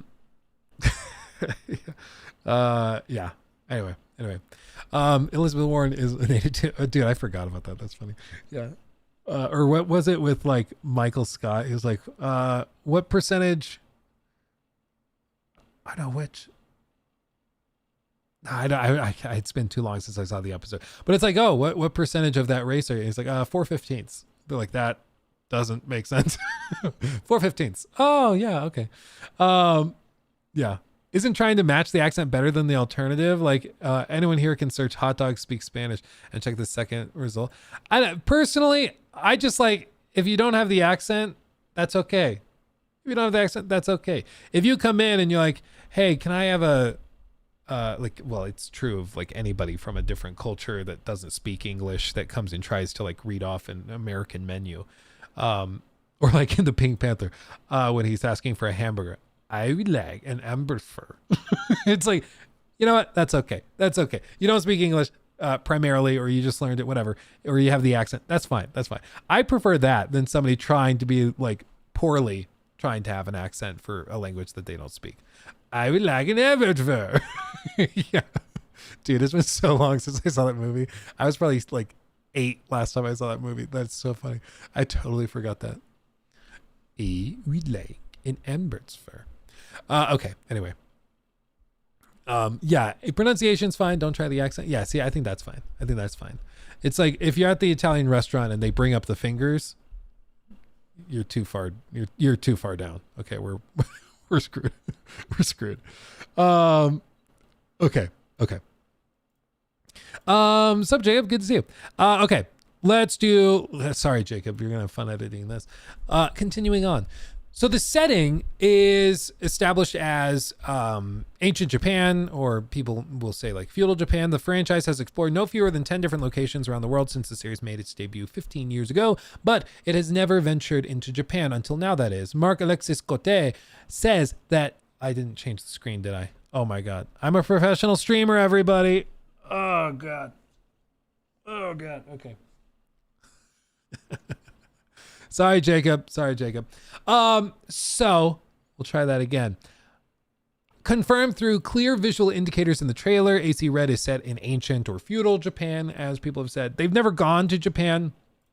Mark Alexis Cote says that Assassin's Creed codename Red, historically steeped in context, will, quote, let players explore one of their most awaited settings ever, end quote, giving us the chance to, quote, live a very powerful shinobi fantasy, end quote. Which a lot of us, all we want is to live a powerful shinobi fantasy. Let's be real. What this reminds me of is like the stories from a few years ago. Let me see if I can find it. Yeah, I don't see any direct quotes, but basically one of the head honchos at Ubisoft was sort of the gatekeeper for decisions and for greenlighting different projects. And he was one of the people that was kind of ousted around the 2020 era because he was allegedly very toxic. The reason I say allegedly is because like none of this was proven. He just was kind of kicked out before it could be demonstrated and proven, but usually where there's smoke, there's fire. And the fact that he left kind of suggests that maybe there was something there to it, but still to cover our bases, we'll play fair. Allegedly he was very toxic. He was the guy that was kind of greenlighting these projects. And he also was the one responsible for saying like Assassin's Creed should not have a female protagonist. Shouldn't work. We don't need it. It's not going to be successful. Our gamers won't like it. Don't bother with it. That's why Assassin's Creed Syndicate has 2 playable characters, 1 male, 1 female, because he didn't want a standalone female character. That's why Assassin's Creed Odyssey gives the player, and also Valhalla, gives the player the option of selecting between male or female because they didn't want to just have one. And in the case of Assassin's Creed Odyssey, initially when they announced the game, it was kind of a toss-up between Alexios and Cassandra, but now canonically Cassandra is the official version of the character. So that's why like in future games, no spoilers, but when, let's just say when Alexios / Cassandra show up again, it's always Cassandra. So I'll avoid spoilers and I won't get too specific, but still. But that's why, that was designed that way. One of the other things he said is that he did not think that they should ever go to Japan with Assassin's Creed. In his mind, it was overdone. Everybody was doing it. And then also because fans started to expect it, it wouldn't be that satisfying if they were to go to Japan. So he's the one that shut that down for so long. Once he left, shockingly, we start to get much more like clear acknowledgement of female protagonists. The developers are much more open to it. They become the official versions within the lore. And then also they start working on an Assassin's Creed game set in Japan. So it's always funny. Like, this is why I've said it's important to understand that like at a lot of these companies, there's usually like one guy that is standing between your dream game getting made and being shut down. Like at Warner Brothers, there's one guy at the top of the heap that's responsible for Suicide Squad. He could have shut it down because he's the responsible party for all the interactive entertainment, or he greenlights it and makes it happen. And same thing with Ubisoft, same thing with PlayStation. There's usually one guy that's in that chair that's making the final decision on all of this stuff. And he has employees and team members that are making arguments for why this could work or this wouldn't work. And so he's trying to make informed decisions. But there's usually just one guy that it all lands on. And if that one guy has a particularly rigid opinion one way or the other, usually you see the downside of it, which in this case was that he held up going to Japan for a very, very long time simply because he didn't think it made sense. He didn't like it. And that's it. So, with this, yeah, we should get an Assassin's Creed game with Vikings that only focus on Norway. Oh, wait. Yeah. So he seems to be the guy that was holding all of this up. Once he left, everything started going through and they were good to go. And sorry, everybody, if I have to keep muting to like cough and clear my throat. I do have a really bad ear infection, apparently. I'm on antibiotics for it. I'm on that sweet moxicillin, much less exciting. But I'm on amoxicillin and it seems to be doing the job. It's actually like kind of clearing it up. I didn't realize how bad it was, but all the way down my throat, there was like the sores and post-nasal drip. Like when the doctor looked in my ear and then down my throat, she was like, she didn't say anything initially. She just went, oh my God. So I was like, ooh, should have come in a little faster. Should have come in sooner. But after stream on Wednesday, I was like, I'm just feeling terrible. I should just go get checked out. And I did. And thankfully they were able to get me medicine to actually help. But all that to say, we're good. We're on our way. We're on our way. We might not stream for a full like 4 or 5 hours today just to preserve my voice, but still we've been going 2 hours and I'm feeling good. So they go on. Beyond this, Assassin's Creed Codename Red is in development with Ubisoft Quebec. The studio cut its teeth creating expansions for AC3 and Black Flag, impressing the powers that be enough that it became the first studio outside of series creator Ubisoft Montreal to be handed the reins of a mainline installment. They went on to lead development of 2015's AC Syndicate and Odyssey, and while it's unclear how AC Codename Red has been in development or how long it has been, we do know that Jonathan Dumont will be returning as creative director, a role which he fulfilled on both AC Odyssey and Immortals Phoenix Rising. So, same director as AC Odyssey, same team as AC Odyssey, makes me think that this potentially takes it probably takes a form very similar to AC Odyssey. That would be my expectation.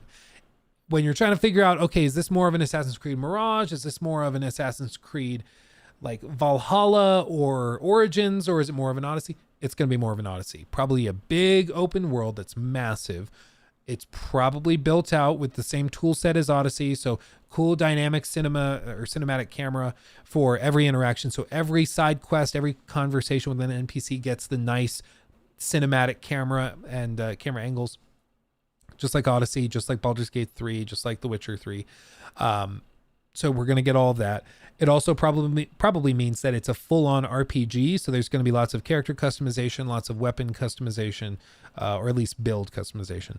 And also potentially branching stories and narratives with quests that have multiple outcomes, different ways of solving the puzzles and quests in question. So I'm really ecstatic for it. I'm really excited for it. I think Mirage was a fun little romp in the old school AC Hey, but you know, it's the kind of game you play for 20 hours and you're good. And that's kind of where I am after Mirage. I'm good.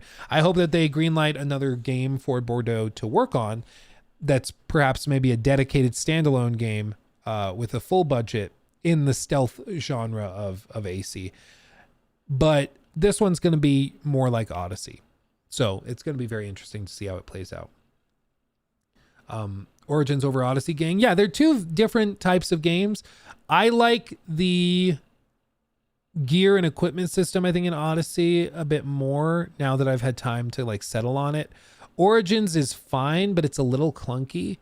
It's not as fluid as Odyssey's is. I feel like Odyssey's is built out a little bit better.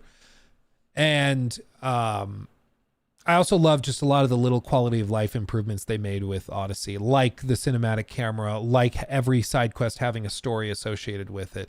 And I mean, there's still many, many aspects of AC Odyssey and like side quests that I explored and went on that I still think about to this day, like that I still remember because they were just so novel and interesting. Okay, where did the tab go? There it is. Okay.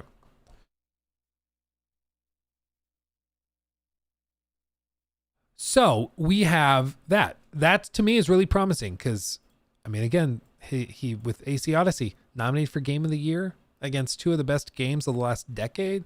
It's pretty good. I'm interested. AC Red leaks. This is what's also interesting. So they did a partnership with Netflix. Codename Jade is the mobile game that is somewhere. Who knows when that comes out. Codename Hexe. This is the game that's coming out, I believe, 2026. That is being done by the Origins team and the Valhalla team, but the Origins team. And that one, it's unclear what that's going to be like because they've said that it's more like dark and gritty and it's almost like a horror game, but not really. It's going to be really, really interesting. It's going to be really interesting. And then Codename Red, of course, is the one we're talking about here. As for whether that ends up being the name, I don't think so. It's probably going to be like Assassin's Creed Empress or Empire or Assassin's Creed Shinobi. I don't know what they end up calling it, but it'll be something like that. I don't think Codename Red will be the end title, but they go on. Word of an Assassin's Creed Japan game first surfaced in July of 22, although it was unclear whether it would be a standalone experience or part of the broader Assassin's Creed Infinity offering. We now know that Assassin's Creed Codename Red will be the next major installment of the series, although at the time it set the internet on fire. And for good reason. This has been a long time coming. While Assassin's Creed Fragments, a series of YA young adult maybe novels allowed us to peer into the lives of the Blade of Aizu, who are based out of Japan, and there have been a handful of teases in the mainline games over the years. The setting has always been demanded but never delivered. Thankfully, on this occasion, the rumors turned out to be true, and who knows how long we'll be waiting for more information. I mean, I think it has been hotly desired because it just makes sense. Like, open world, that's beautiful and interesting to explore. Japan. And then also, our characters are all about stealth and assassinations. Shinobi. Ninja, right? Like, it just makes sense. It just makes sense. Lines up perfectly. And I think I get why they were initially saying that it's a little on the nose. Like, it's very clear. Yeah, go to Japan for your Assassin's Creed game. I get it, but still. It's on the nose because I think it works well. To me, it just seems to work well.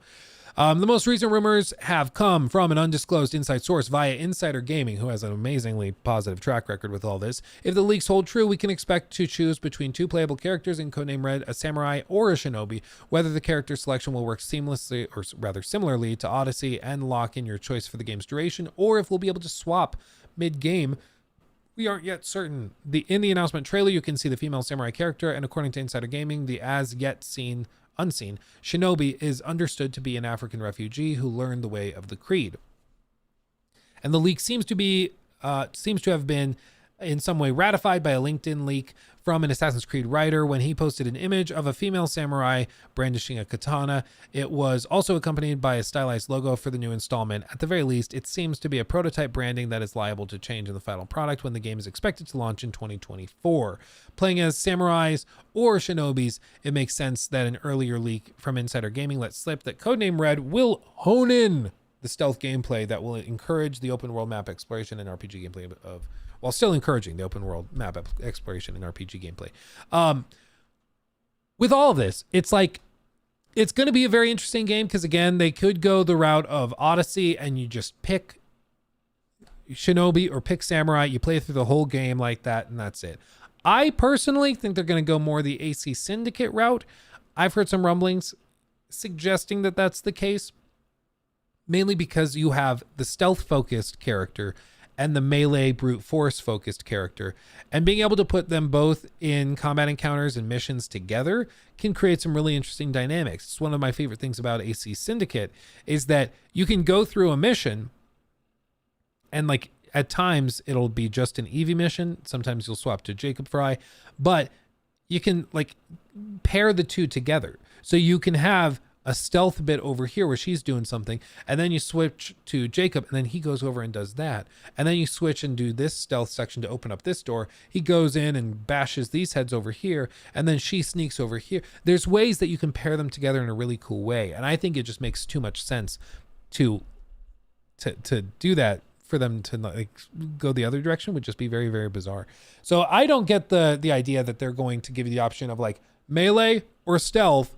You choose at the beginning of the game and you're locked in forever for the whole gameplay. I don't think that they're going to do that. I think they'll let you switch between the two. There will probably be some missions that are dedicated to her, some quests dedicated to him, and you can swap between them. And some missions will just leave it open-ended. You can play with whichever one you like or find more comfortable to use, and you can just go that route. If AC Red looks as good as Star Wars Outlaws, it would be really awesome.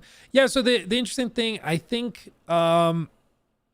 So the Assassin's Creed games use Anvil.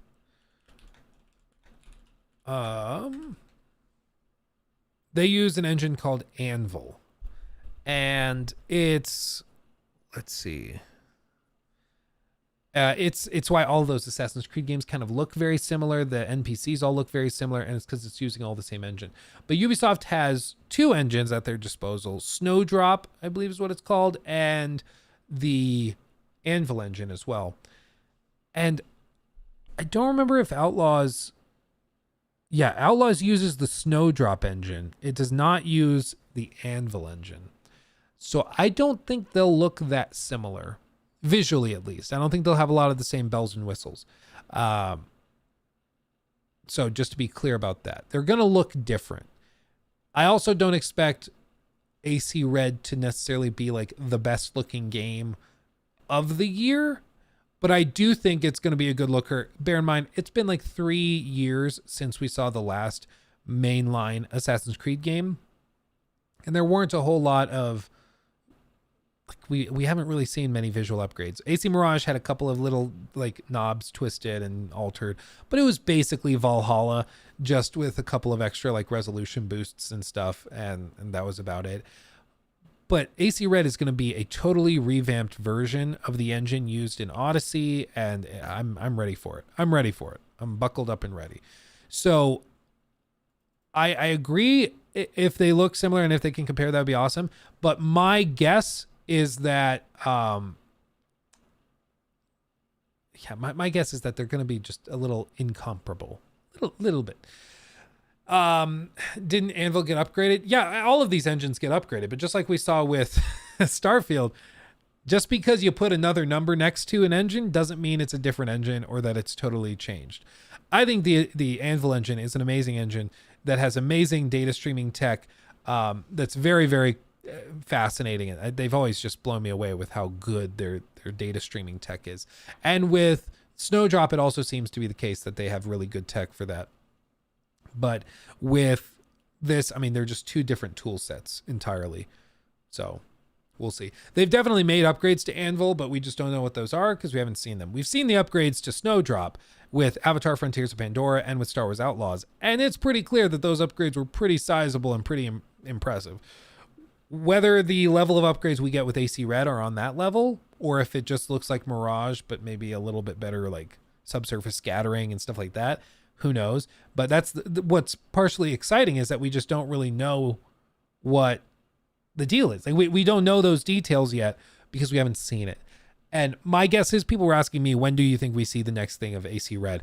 I don't see any reason for them to do it before the summer. I mean, honestly, it's probably coming out this fall. Everybody kind of accepts that. If they shared it like in maybe in a week or two, they just randomly drop trailers and stuff, I don't know what that achieves other than getting ahead of leaks that could happen. But in the past, Ubisoft has tried to kind of push people to watch their Ubisoft Forward event in the summer, around when E3 used to be. So I think they probably do that. In the week before the event, I would guess that there's probably a lot of leaks. There's probably a lot of stuff that comes out that reveals everything, and then they drop the trailer early because everything's leaking. You know, that's what I would expect.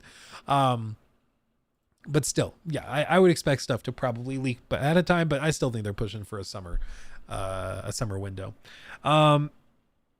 Let's see. Thank you for the 2. Steam has Odyssey at a 9 out of 10. Someone's playing it. Ooh, baby. Yeah, because it's pretty good.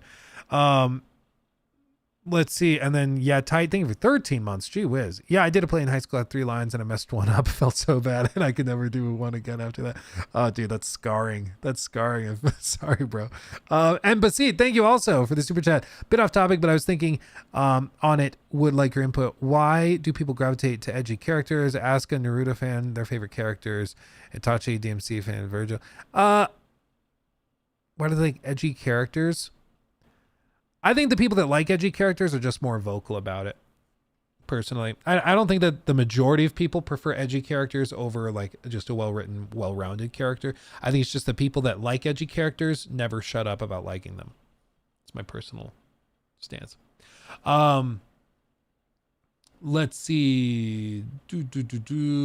Tubester, thank you, my friend. Love your videos, man. Keep up the good work. Stream is mostly in the lurk because I want to support you. Oh, thank you, my friend. I appreciate you. Thank you. Is Outlaws a bigger drop than AC Red? It's unclear right now. So, Nandish, that's a good question. Like, is there more writing on that than, and what's the investment comparison look like? It's really unclear. Also, thank you, Catatonia for subbing with Prime. It's a very good question. Also Henry Kai, I'm not sure when this chat came in. I'm sorry if I missed it while I was rambling. I played the Suicide Squad thing on PC and it ran very, very well. Very well. No issues. Except for texture pop in. That was a big thing. But during alpha builds, that's very common. And Lazy Hangman, also, thank you for subbing with Prime, my friend. Appreciate you. So I think with Outlaws, it's a big question mark as to whether that is gonna be like the next big thing for Ubisoft. And a lot of people seem to feel as though I think it's just tricky because Star Wars Outlaws is so good looking, it's making everybody hesitant to get excited because they think it looks too good to be true. With Assassin's Creed Red, I think if they come out and they just drop like a solid game, people are going to generally be happy. Assassin's Creed fans, after Valhalla, they're like broadly, like they're not too worried about it. They're just excited to get something. And there still is a big community. I know it's kind of shocking, but there is a big community that's playing Assassin's Creed Valhalla still. Like Joel Raptor, he's still posting videos. 2 days ago, best weapons you need to get in 2024 for AC Valhalla. Like, granted, it's 24,000 views, but that's like 24,000 views more than I would have thought it would be getting 3 years after launch. Personally, like, I just did not expect it to be still discussed that much, but there's a lot of people. Back in the day when he was making these videos, tips and tricks, amazing things to get early in AC Valhalla, 1.5 million views. Like when the video first dropped, when the game first dropped, there were a lot of people that played these games. A lot of people love them. And, you know, I know it's easy for like the hardcore gaming group to bash Ubisoft and bash Assassin's Creed and stuff, but there's a big community out there that loves them. Sure, they might be more casual or they just don't really care what the broader like gaming rantosphere says, but still. Star Wars Outlaws is just going to be interesting because it's a huge game. It's a huge franchise. There's a lot of money behind it. And I'm hoping, especially with the surprisingly, or I would say not so surprisingly, positive reviews around Prince of Persia, I'm hoping that this is like the start of a Ubisoft renaissance. They gave their developers a lot of time, a lot of money to just do what they wanted to do and make the best games they could. And now we're actually seeing the payoff. And it's like, wow, when you give your devs time to cook, they do good stuff. You know, it's crazy. Also, thank you over on Twitch, Slanesh. Ooh, Slanesh. That's a deep cut. That's good. I like Slanesh. Thank you for subbing with Prime as well. And Deke, it goes well. It goes well. Thanks for popping in. Let's see what else. So sometimes it's like over the top, but at other times cringe. A lot of people, including fake Tom Days. Okay, I don't understand that. Video games that are directly inspired by the Evil Dead movies, including Dark Side, I always think of as edgy. I'm lost. Avatar, though, is it considered like a success? I don't think they've said clearly if it's made money or if it's turned a profit or whatever. I think for Avatar, they were in a tough spot and they just needed to get it out the door. Because like I said, I think working with Lightstorm was much more difficult than they would say publicly. Not because that Lightstorm is bad, but just because when you have to deal with Disney and then also their sub-studio that is very anal about their franchise and their IP, I think it's just really tough to make a dynamic game that's flexible and crazy. And with Avatar, it's a massive game, but it has a lot of remnants of development hell within it, a lot of things that feel a little outdated. And there's a couple of design choices that just seem poorly like fleshed out. I think like the cooking system, every time I ask the developers at that preview event, what's the one game system that you think is going to separate this game and that players need to think about and focus on when they get their hands on the game? What's the gameplay system that really makes this game sing? And like for Red Dead 2, you might say, well, just honestly riding on your horse. That's something we focused on early and we wanted it to feel amazing because you're going to be doing it a lot. And there's been times where I've just ridden around the map, just on my horse, taking in the sights. I think that's something players are going to find themselves surprised to enjoy so much. Something like that would make a lot of sense. You know what they said for Avatar? They said the cooking system. What?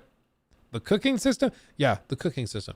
And they said, well, it's because, you know, you go out and you forage plants and you hunt animals and you put all that stuff into the cooking system. So all of exploration and adventuring and hunting ties into the cooking system. Cooking system gives you benefits for combat. So it all ties back to cooking and gathering and what you're doing with the cooking system. Problem is the cooking system kind of sucked. So, oops. Oops. But that's the whole thing. They focused on the wrong thing And a lot of players never even touched the cooking because it was so inconsequential, because it was so unsatisfying. There weren't really enough good rewards or payoffs for doing it that people just didn't really touch it.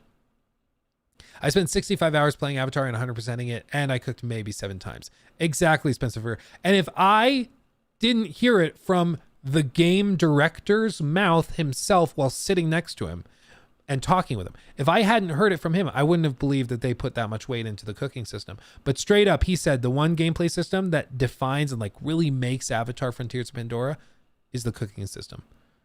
The guy in charge of gameplay said that, which blew my mind. Blew my mind.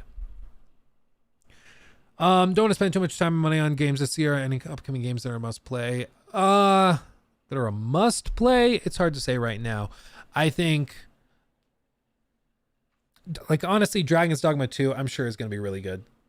I'm sure that's going to be really good. And there's going to be a lot of gameplay there. So that's probably a safe bet, but I would, again, still wait for reviews.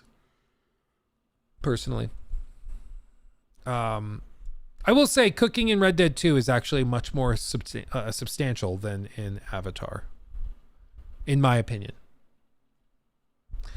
Disco Cobra, thank you for the 20. Jeez. Never really been a huge AC fan. I played most of AC2, but never any of the other games. Which one would you say best represents AC? Like, is Black Flag pretty good? Which one has the best mechanics or story and other things? Black Flag is a good game, but it's not a great Assassin's Creed game. I go back to AC2. Like, honestly, if you can just replay Assassin's Creed 2, that's a great introduction to Assassin's Creed. It's thematically really good. Tonally, it's really good. It's not aged the best, but it's solid. And I think it's a great introduction. And there's sort of different epochs for Assassin's Creed. Like, there's the original epoch, which is like the Ezio trilogy and those games. Maybe you could toss in AC3 with it because it was at like a weird transitionary period. But like, I'd say AC2 is the best of the original epoch of games. And then you get into the next, and I'd say that includes like Black Flag and Unity and Syndicate and those games. And of those, the best Assassin's Creed game is probably Syndicate or Unity, frankly. Disco Cobra 2013 and donated $20 through beyond that, I'd say like you could probably toss in maybe like Black Flag again, great game, but if you're talking about specifically Assassin's Creed journeys and tales and stuff, it's probably not the best. So it just depends on what you're looking for. Black Flag is like, you should play Black Flag regardless, I think, full stop. But if you want to get introduced to Assassin's Creed, I'd say go for AC2.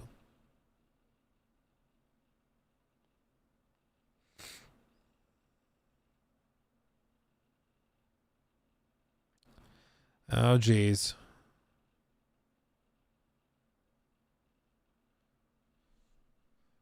Oh, geez. The stream's lagging a lot.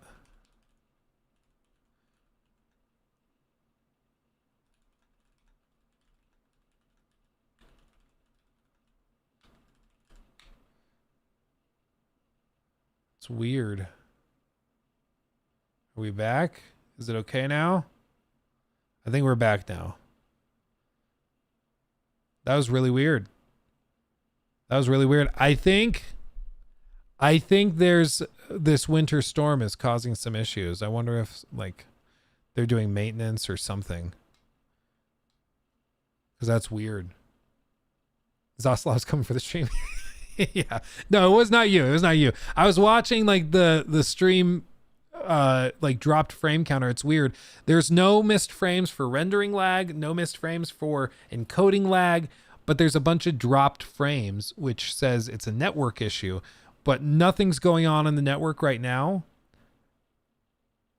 Except I think they're doing maintenance before the big winter storm comes in. So I wouldn't be surprised if it's something like that. So sorry everybody for that. That was weird. Real quick, Odin Arrow 28, thank you for 10 months. Jeez, man. I'm about 10 hours in my first BG3 run, and it has ruined most RPG games for me. Yep, it'll do that. Sure will. And the coolest thing about, okay, not the coolest thing, okay, because I made a video on that, so now I'm locked in. One of the coolest things about Baldur's Gate 3 is that it also passively teaches you how to play Dungeons and Dragons. So like straight up, if you've ever wanted to get into D&D, after you play Baldur's Gate 3, you're going to have a pretty good idea of how it works, because the game, it's built around 5th edition Dungeons and Dragons. So like you'll go from having no understanding of D&D to being able to sit down and play it, maybe with a little bit of guidance here and there, but you'll be able to do it just fine, because the game basically teaches you how to play it, which is super cool. So it's like you learn how to play the video game and you also learn how to play the tabletop RPG, which is awesome. Pretty cozy setup for a winter storm. All you need is a fireplace. The problem, Void, is that in like where I live, they don't make like fireplaces anymore. They make electronic fireplaces. So like not even the gas ones, they're electronic. So you flip a light switch and then it turns on like a weird display that looks like a fire. I hate it. I can't stand it. So when we shopped around for houses back like this fall, I specifically told our real estate agent, I was like, I don't want like the fake fireplace. I don't want the electronic one. I don't want that. I don't want that, because all I'm going to want is to just get rid of it. So it's just going to take up space. And they always have like a weird shelf, because it was built in like 2002 when the biggest TV you could buy was like 43 inches diagonally. So they were like, this is the biggest slot anybody needs. This will be fine. And they put it up there. And now it's so small that you can't fit like a standard TV up there anymore. So you have to tear the whole thing out. It's just stupid. The whole thing's stupid. So yeah, I avoided a fireplace. Maybe one day I'll get a house where I can just get a big ass fireplace and I'll be a happy camper that way. But as of right now, we don't have a fireplace in the house. Let's see. Tell me about this keyboard made in stone. Made stone fox. This is a Keychron Q6. It's always funny to me that people ask about the keyboard a lot. I need them to sponsor me for real. I've sent them so many customers. But this is it. This is the Keychron Q6. Just put it in chat if you want to pop over there. Mine is the, let's see, silver gray. So I use this one. Looks like it's sold out. And then I also go with Gateron Pro Reds. I just like the sound of those better. But if you want different switches, you can also do that. But they have all different colors and stuff. Or if you want it not assembled, if you want just the bare bone and then order your own keycaps, you can do that. But yeah, it's very good. Very, very good. And this thing, I'm not joking, weighs probably like 5-6 pounds. It is a solid chunk of metal. Like it is a sturdy boy. And then this is their palm rest. It's actual wood. Way better than the squishy ones you order that get super disgusting very quickly. So I highly recommend you get one of those as well. Highly recommend. 4K OLED TV, 15-inch are expensive. Yeah. Quality. It's expensive, man. Tell you what. Does it thonk? It does. It does. This one's not as good as the one I built myself. But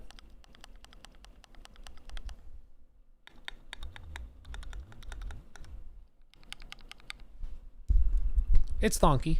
It's thonky. Not as good as the one I lubed up myself, I'll tell you what, but it gets the job done. It gets the job done. Cheers, just looks awesome. Yeah, I recommend it. I recommend it, my friend. And I mean, it's because it's built so well, it's going to last you forever. Let's be honest. Like this thing's never going to break on you.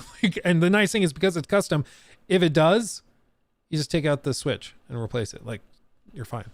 It's super cool. Tom, thank you for the super chat. Big man. You're the big man. Thank you, my friend. Appreciate you. Thank you. Let's see. If the Switch 2 is coming out this year, I'm pretty sure it will come with a crazy exclusive for launch, which could be a competitor for Game of the Year. Yeah, I think so. I guess new segment, Jacob. Lubin Luke. That's the new nickname. Yep. Let me see if I can find. Let's find something on this. So one of the sort of sleeping, what is it? Sleeping giant, sleeping bear, whatever. One of the things we got to keep an eye on for 2024 that's not really in the public discourse that much is that Nintendo is supposedly releasing their next piece of hardware, the Nintendo Switch 2, or whatever it ends up being called. This thing is going to be very interesting to watch, because right now the Switch still sells really well. There's a lot of, people that go out and buy it for the holidays for their kids or whatever. It's just a good like parent to child device. But the core gaming audience, if you're going to get one, you already own a Switch. And there's no reason to buy a new one right now, because the new one's going to be coming out soon and you don't know if it's going to be cross compatible. So it's just not really worth the trouble. So people have not really touched it. However, they are headed into the next generation of their hardware, and it's going to be interesting to see how it plays out. So in this What We Know So Far article, whoops, I pressed F12 somehow, broke my own thing. Did I close? I closed the app. How did I even do that with a single tap? I'm genuinely so confused. Did I Alt F4 somehow by just slapping the keyboard? Okay, please hold. How did I do that? Okay. That was crazy. I honestly don't know how I did that. That was amazing. That was stunning. Stunning, brave, and beautiful. Professional streamer right here. You're damn right. Professional streamer. I'm a professional. Don't worry. So Nintendo Switch 2, everything we know. Nintendo is probably gearing up to announce its next console. Here's what we know so far. After 7 years on the market, which can I just say, I feel so old, man.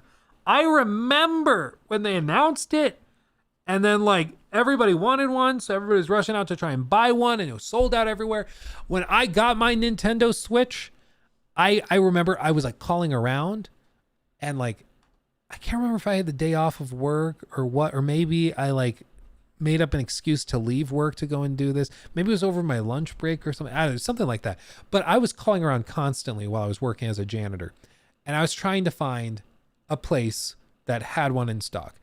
And I called one guy at Target one day, and he was like, oh yeah, we do have some Switches in. We got 2 in, like on the truck, but they're going to be sold within the next hour. He's like, but next week, just know these have only been coming in, I think he said like Tuesday evenings. So he's like, if you come in first thing on like Wednesday, you should be able to get one. Just, maybe call ahead and we'll tell you if we have one in stock. It's like, okay.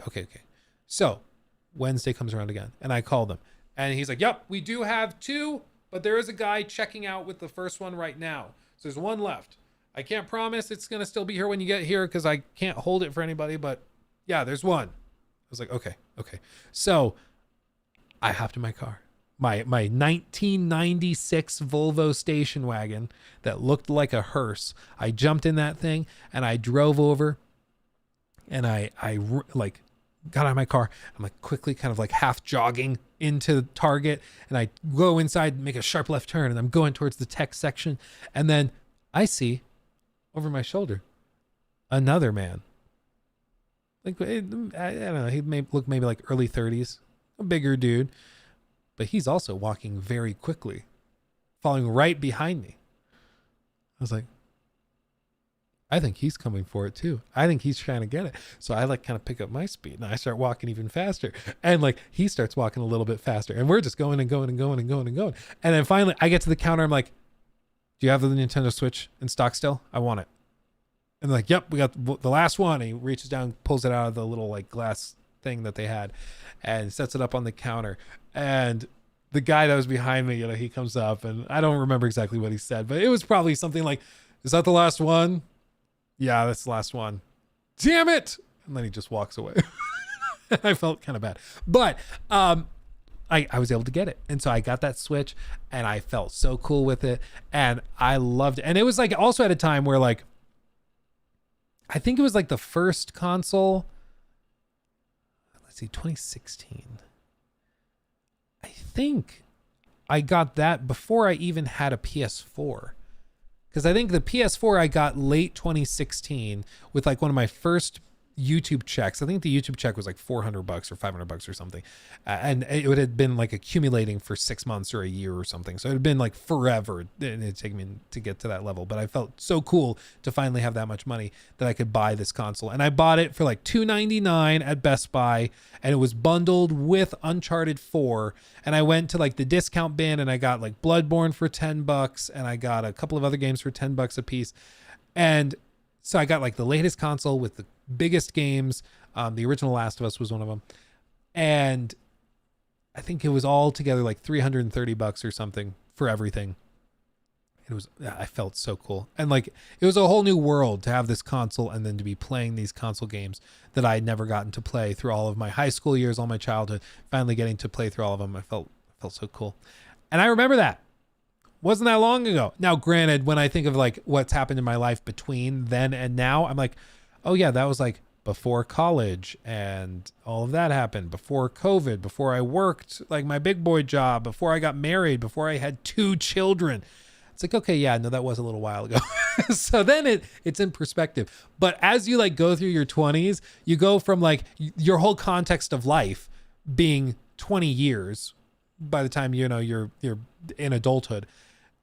And like you only really remember and process like 10 of it. So your whole context for life is from like your age of 8 or 9 to 18, 19, right? Because you don't really count like 7 years old and younger. It doesn't really process as full time to you yet because your brain's not developed. So you only really have 10 years of your life to reflect on, and that's your whole life experience. And then by the time you're like in your late 20s, mid to late 20s, you now have like a full 20 years to reflect on. You're like, you feel like you've lived twice your life over and you're like, oh my God, I feel so old. And then I'm sure by the time you hit 30 and 40 and 50 and you're like, oh yeah, 20 years ago I did this. And it's like, wow, 20 years ago. Time starts to feel like it's flying. It's weird. It's weird. All this to say, we're getting old and we're all getting closer to death. Let's celebrate together by continuing to read on about the Nintendo Switch 2. It's been crazy, crazy successful, the original console. And after they got their supply chain issues sorted out, it started to do really well. People just were obsessed with it. The games were solid. They got third-party support, and Nintendo's really got, I don't know if it was brilliance or if it was a mix of luck and brilliance, but there was a real desire from gamers to have a handheld portable device that could play games. And it's been fascinating because like since the Steam Deck came out and the ROG Ally and the Lenovo Legion Go and all these other handheld devices, the Switch as a third-party gaming device has kind of died off. Like it can play 360 games okay, and a couple of like PS4, Xbox One games barely. Like The Witcher 3 on Switch is laughably bad. It looks like somebody just took a handful of Vaseline and slathered it all over the screen. Like it looks terrible, but it technically runs. However, now, if you want to play those games, you just get a Steam Deck and you can play it in much better quality on the Steam Deck. Or you just get your ROG Ally and it runs great on the ROG Ally. So the Switch as that third-party portable device is not that viable anymore. And I don't think it's going to be that viable in the sequel version. So I think that if they try to frame it that way, that's going to be a mistake. Because I think a lot of people are just going to, if they want to play like Red Dead 2 on the go, they're just going to go buy an ROG Ally or a Legion Go or something like that. So I think it's going to be interesting to see how they figure this out, how they approach it. So with this, they say that Digital Foundry reported that the Switch 2 may use NVIDIA's new custom variant T239 processor. The site compiled a PC based on what it believed the Switch's 2 specs would be, or could be, and found that it could capably run Death Stranding at 1080p with an average of 35 FPS. Now, bear in mind, Death Stranding is a PS4 game. So, like, it can run a PS4 game at HD at 30 to 35 FPS. This is not probably going to be like, no shocker, it's not going to be running like modern games. Okay, it just won't. But that's always been the case with Nintendo. They just are always kind of a generation behind in terms of power, but it doesn't really matter because their games are really good and really well optimized. So it's not that big of a deal, but still. Nintendo's previous consoles had their own account systems, and players had to create new accounts for subsequent hardware launches, but the new overarching Nintendo account changes this, and this could help ease the transition for and to the next Nintendo console. Quote, it allows us to communicate with our players if and when we make a transition to a new platform to help ease that process of a transition. Our goal is to minimize the dip you typically see in the last year of one cycle and the beginning of another. I can't speak to the possible features of a new platform, but the Nintendo account is a strong basis for having that communication as we make the transition. A lot of this sounds to me like they're going to have cross-platform or cross-generational support. So games that worked on your original Switch will work on your Switch 2 or whatever it's called day one, which I think is a huge boon. Like just the ability to maybe play Tears of the Kingdom like upscaled when it's docked to like 1440p or 4K, that to me is compelling. A much better display, better battery life, a Joy-Con that doesn't constantly disconnect. That would be great. That'd be great.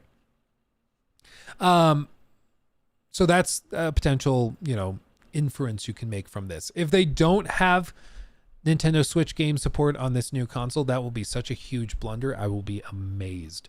But anyway, they continue. When will it be announced? They have no indication as of yet, but some have predicted the announcement could be tied to Nintendo's fiscal year.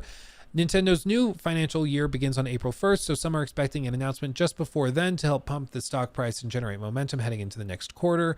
Nintendo's share price recently reached a record high, and some are expecting even stronger results ahead if Nintendo does in fact announce new hardware soon. Yeah. If they announce it and the response is really, really positive, maybe in late March, that could be really cool. As for when will it launch, the thing with these, like they have to manufacture millions, tens of millions of these. And whenever I just try to visualize how many that is, because a factory or multiple factories are putting these together. Like they're assembling them, putting them in their boxes, and then they have to set those on a shelf somewhere in a warehouse, waiting to be shipped off to be sold to people. It's very hard to keep that secret. It just is. And they have to build these things typically close to the announcement, as long as they're not announcing and then waiting a year. Even the iPhone, in the next month or two, we're going to start to see early manufacturing prototypes and case prototypes and stuff for the iPhone 16, because they have to get started 6 months ahead of time to have enough units to sell millions and millions of them across the world when they launch in September. So with these hardware launches, some people are I think they'll announce it in March and sell it in April or something like that. It's it just doesn't really work that way if you want to avoid spoilers and leaks. For the iPhone, it's at this point, it's inevitable that stuff will leak. So they just have kind of embraced it. They manufacture, they announce, release it 2 weeks later, whatever. People are going to see it early. It's whatever. It's going to happen. If they really don't want leaks to happen, they'll do it like the Vision Pro, and they'll announce it with prototypes that very few people have ever seen. Nothing will really leak specifically about the device visually or the components of it because it hasn't entered manufacturing. And they'll manufacture it months afterwards, closer to launch, to avoid those leaks from happening. But I think the Switch, they probably announce it, and then 6 months later is when the actual thing launches. I think they probably take their time. What they say specifically in this, recently a September 24 release date for the Switch 2 emerged in an official press release from the newest interaction of GameShark, but it's probably not legitimate, so who knows. One theory is that Nintendo might look to release the Switch 2 in the first half of the year so that any potential stock shortages could be sorted out before the ever-important holiday shopping season when Nintendo wants to have ample supply in the market. That's true, but it's also... it's just really hard to gauge the interest because this isn't just a whole new device that could generate a lot of hype. It seems like it's going to be more of a Nintendo 3DS to the DS. Hardcore fans will want it, but it's probably not going to be the same level of crazy, it's the latest and greatest. It's probably going to still look kind of like a Switch. It's not going to be that shockingly different. So I'm not sure if the demand will be that crazy high, but the one exception to this would be the games, because the games are what tend to sell this hardware.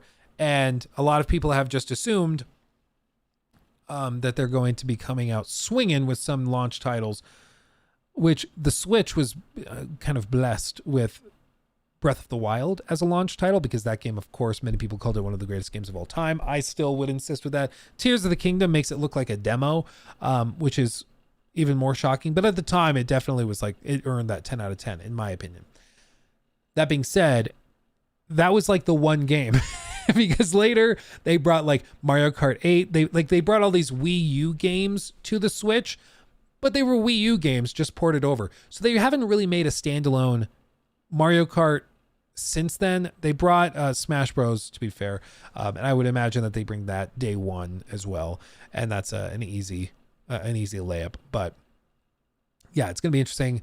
Mario Odyssey, that came out, what, like was it like 6 months afterwards, or was that also a launch title? I don't remember that one. I think it came out around holiday. I don't know. It's been a minute, but it's okay. However, it's pretty much widely expected at this point that Nintendo will release a new Mario Kart game, brand new, not a Wii U version, a brand new one for the next console. A report said that Mario Kart 9 will have some kind of new quote-unquote twist, and fans are eagerly awaiting to see what that might be. If a new Mario Kart game is in the works, it would seemingly make business sense for it to be a launch title for the next console. A report from 2023 said a number of developers already had the new Nintendo console at their offices and were beginning to build games for it, but none have been announced or even hinted at thus far. Yeah, I mean, it makes sense if they were trying to get day one support. It would make sense that they would send out dev kits already. So that makes sense. Will it be backwards compatible? Major question many fans want to know is whether it will be backwards compatible. We don't know. Nintendo's previous systems, like the Nintendo statements about the Nintendo account systems carrying forward to the next system, might suggest Nintendo is going to offer some level of backwards compatibility. One theory floated by former Nintendo employee is that the Switch 2 will be backwards compatible with digital eShop games, which could be interesting. I think it's a great way to piss a lot of people off if they change how the cartridge system works, because I bought a lot of games with cartridges. And if they're saying you'll be able to use eShop games, but you won't be able to use games you bought physically, that sucks. That would blow. But yeah, it's going to be interesting. It's going to be very, very interesting. Yeah, it's only digital copies if that's the case. I don't know if they're going to use the same kind of cartridge system for the new console, or if they're going to do some other route, or maybe this is an entirely digital console. Who knows? Maybe they go that route and just piss everybody off. You just never really know. You never really know. But as for whether that would be like a death knell for them, I don't think so. I think, Nintendo fans will always buy their consoles, even when they kind of suck. Like the Wii U still sold millions of units. So the Wii U ended its run with 13.56 million units sold.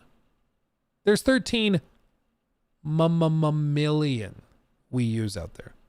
And that was widely considered to be a disaster.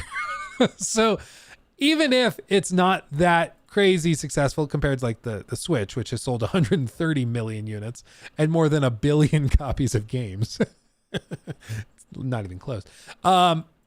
It's still 13 million copies. It's still sold a lot. Not anywhere near as much as they wanted or needed, but still sold a lot. That being said, I mean, if they don't do backwards compatibility, I'll be very, very surprised, because it just seems like a layup. Like, oh, you have day one, a huge library of games available for your console, which is it's the common problem for launch games or for consoles when they launch, is that they don't have launch titles. They don't have games that justify you spending hundreds and hundreds of dollars on the console to get day one, because you might have one decent game, but there's nothing really to compel you. It's like, for me, the one thing that really killed the PSVR 2 is that they released the PSVR 2. They had one game basically day one that was really exclusive, which was the Horizon VR game, that got like a 7 out of 10 score from most outlets and journalists. Everybody was like, it's fine, but it's just kind of like a little demo. It really doesn't feel like a game. And after that, they've like barely supported the damn thing, because they didn't sell many units. So they're like, we don't want to spend too much money on it because barely anybody has a PSVR 2. It's like, yeah, nobody has it because there's no games for it. So it's like the back and forth stalemate where nobody wants to take the first step to buy the headset because there's no games, but there's no games because nobody has a headset. So it just doesn't end up going anywhere. And the Switch struggled with this too initially. Like for the Switch, it was just tough because they had Breath of the Wild, and that was kind of it. Once you finished Breath of the Wild, there really was nothing to use your Switch for like 6 months. It was rough. It was rough. Am I going to buy the Apple Vision Pro? I don't know. I keep going back and forth. I'd want to use it to make a video like gaming with the Apple Vision Pro. Because let's be honest, I'm going to use it for the video and I'm probably never going to wear it again. Like, let's just be completely honest. Like the idea of having multiple monitors for my laptop with the headset on, that's cool. Is it $3,500 cool? I don't think so. You know, I'd rather go get a Tesla. Which I did test drive a Tesla recently. Very cool. Very awesome. I think I actually convinced Nikki of it. But I don't know. As family cars, it could work, but yeah. Currently cooking and your stream is keeping me entertained. Oh, good, Maddie. What you cooking? I'm actually very hungry.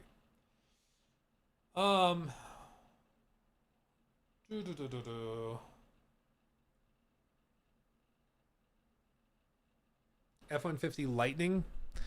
I don't need a Lightning though. I don't need like a huge ass pickup truck. Aren't the Lightnings like?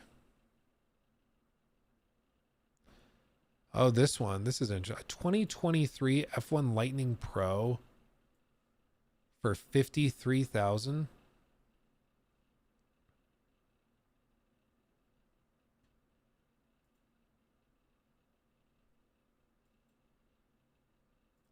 I mean, honestly, I don't know. I've not heard great things about Ford. So I don't know if I would go with Ford. Isn't Ford kind of rough right now?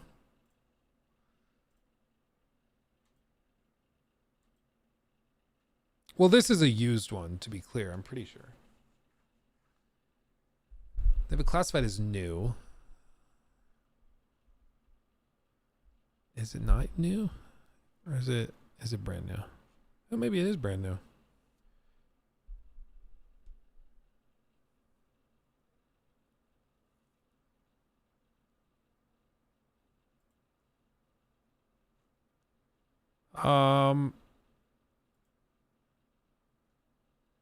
Yeah, I don't know. For 62,000, it is still more than the Tesla that we're looking at, because we're not looking at like a Cybertruck. We're looking at probably a Model Y or a Model X. We test drove the Y. The X is super cool, but the X is a lot more. Like the X is super cool because it has these like butterfly doors. No, not order. Learn more. That's what I wanted to do. The X has these like cool butterfly doors, which for us is nice because you can get the kids in their car seats way easier. Like you're not open the door trying to duck their head and kind of scoop them in. The whole door just opens up like a butterfly. And like, I think it'll be way easier to get in and out. And it's way bigger too. Way more storage and stuff. But it's also much more expensive. But it also has enough computing power. You can like install basically Steam and just play like modern games on it. You put a little gaming controller in one of the consoles, and if you're ever stuck in like at a charger or waiting for somebody to land at the airport to pick them up or something, you can just turn on a game. It's crazy. They do have some quality issues. The nice thing though is that like the employees are aware of it. So when you go to pick up your car from the place, or dealership or whatever you call it, the employees walk around with you and like help you inspect the car. And if you have problems with it, if panels aren't lining up, if there's any issues, you mark it and they fix it before you take the car. Like it's crazy. Yeah. My sister has one with 2 kids. They have no problem getting in their seats, and it has so much more storage than you think. Which one? You mean the Y? You mean the Y? Or do you mean the X? The X was huge. The X was massive. We saw the X, and it was like, oh my God. Like, the pictures do not do it justice. There is a lot of space in that Model X. The Model Y was bigger. Okay, the Y. Yeah, the Y was a lot bigger. The Model 3 is pretty small. Like, the Model 3, you can barely sit in the back row. And honestly, I'm not sure if the car seats would fit comfortably in the 3. It's very small. Did you pre-order the truck? I have my name on the list for the Cybertruck, but the variant I put my name on the list for, back when they announced the list, was like tens of thousands of dollars cheaper. And I think it was the single engine one. It wasn't the all-wheel drive one. So the soonest I could get called to get the option to order a Cybertruck is going to be like middle to late next year, because they're making all the most expensive versions first and then the cheaper versions later. So I'm still like probably 2 years away from being able to even get a Cybertruck. And apparently you have to sign a piece of paperwork for the Cybertruck saying that you won't sell it within like 2 years, because they don't want people buying the truck and then flipping it and like and scalping it, basically, which is just funny. it's funny that that's where it is now, but yeah, they got to deal with that. Lost Crown. Yeah, I mean, this is one thing where, like, I don't know how much to talk about it, because I know that people that are into it are really into it. I have been playing the Prince of Persia, and I will say, like, everything that has been said about it is true. It really is that good. It's just like, it's honestly kind of shocking how good it is. Like, it has no right being as good as it is. And in many ways, it feels like the best game in that like 2D platforming genre that I've played, probably since, like, you could probably say Celeste is in a similar category, but this has like a whole combat system tied into it, boss fights that are epic. It's not just platforming. It's just really, really freaking good. It's really good. I don't know if it'll get a standalone video on the main channel. I don't know if the interest is really there, but yeah, it is that good. It is that good. Highly, highly recommend it. Especially if you're interested in Prince of Persia / platforming games. So good. So good, man. And thank you, Sean, for the 10. That's very generous. But yeah, absolutely, you should go get it. Tenacious Beagle also, thank you for re-upping your membership as well. I guess I didn't realize I had these things muted. Thank you for re-upping your membership. Let's see. Hi, Luke, I've heard you say you like playing sim games like City Skylines. What do you think about Tropico and Anno series? Tropico I haven't messed around a ton with. Anno I do like. It does a better job of avoiding the pitfalls that some of these games get into, where like they just specialize in one very niche thing. Like the original City Skylines drove me crazy because it's just kind of like one big, initially city builder, but it eventually just turns into a like traffic simulator.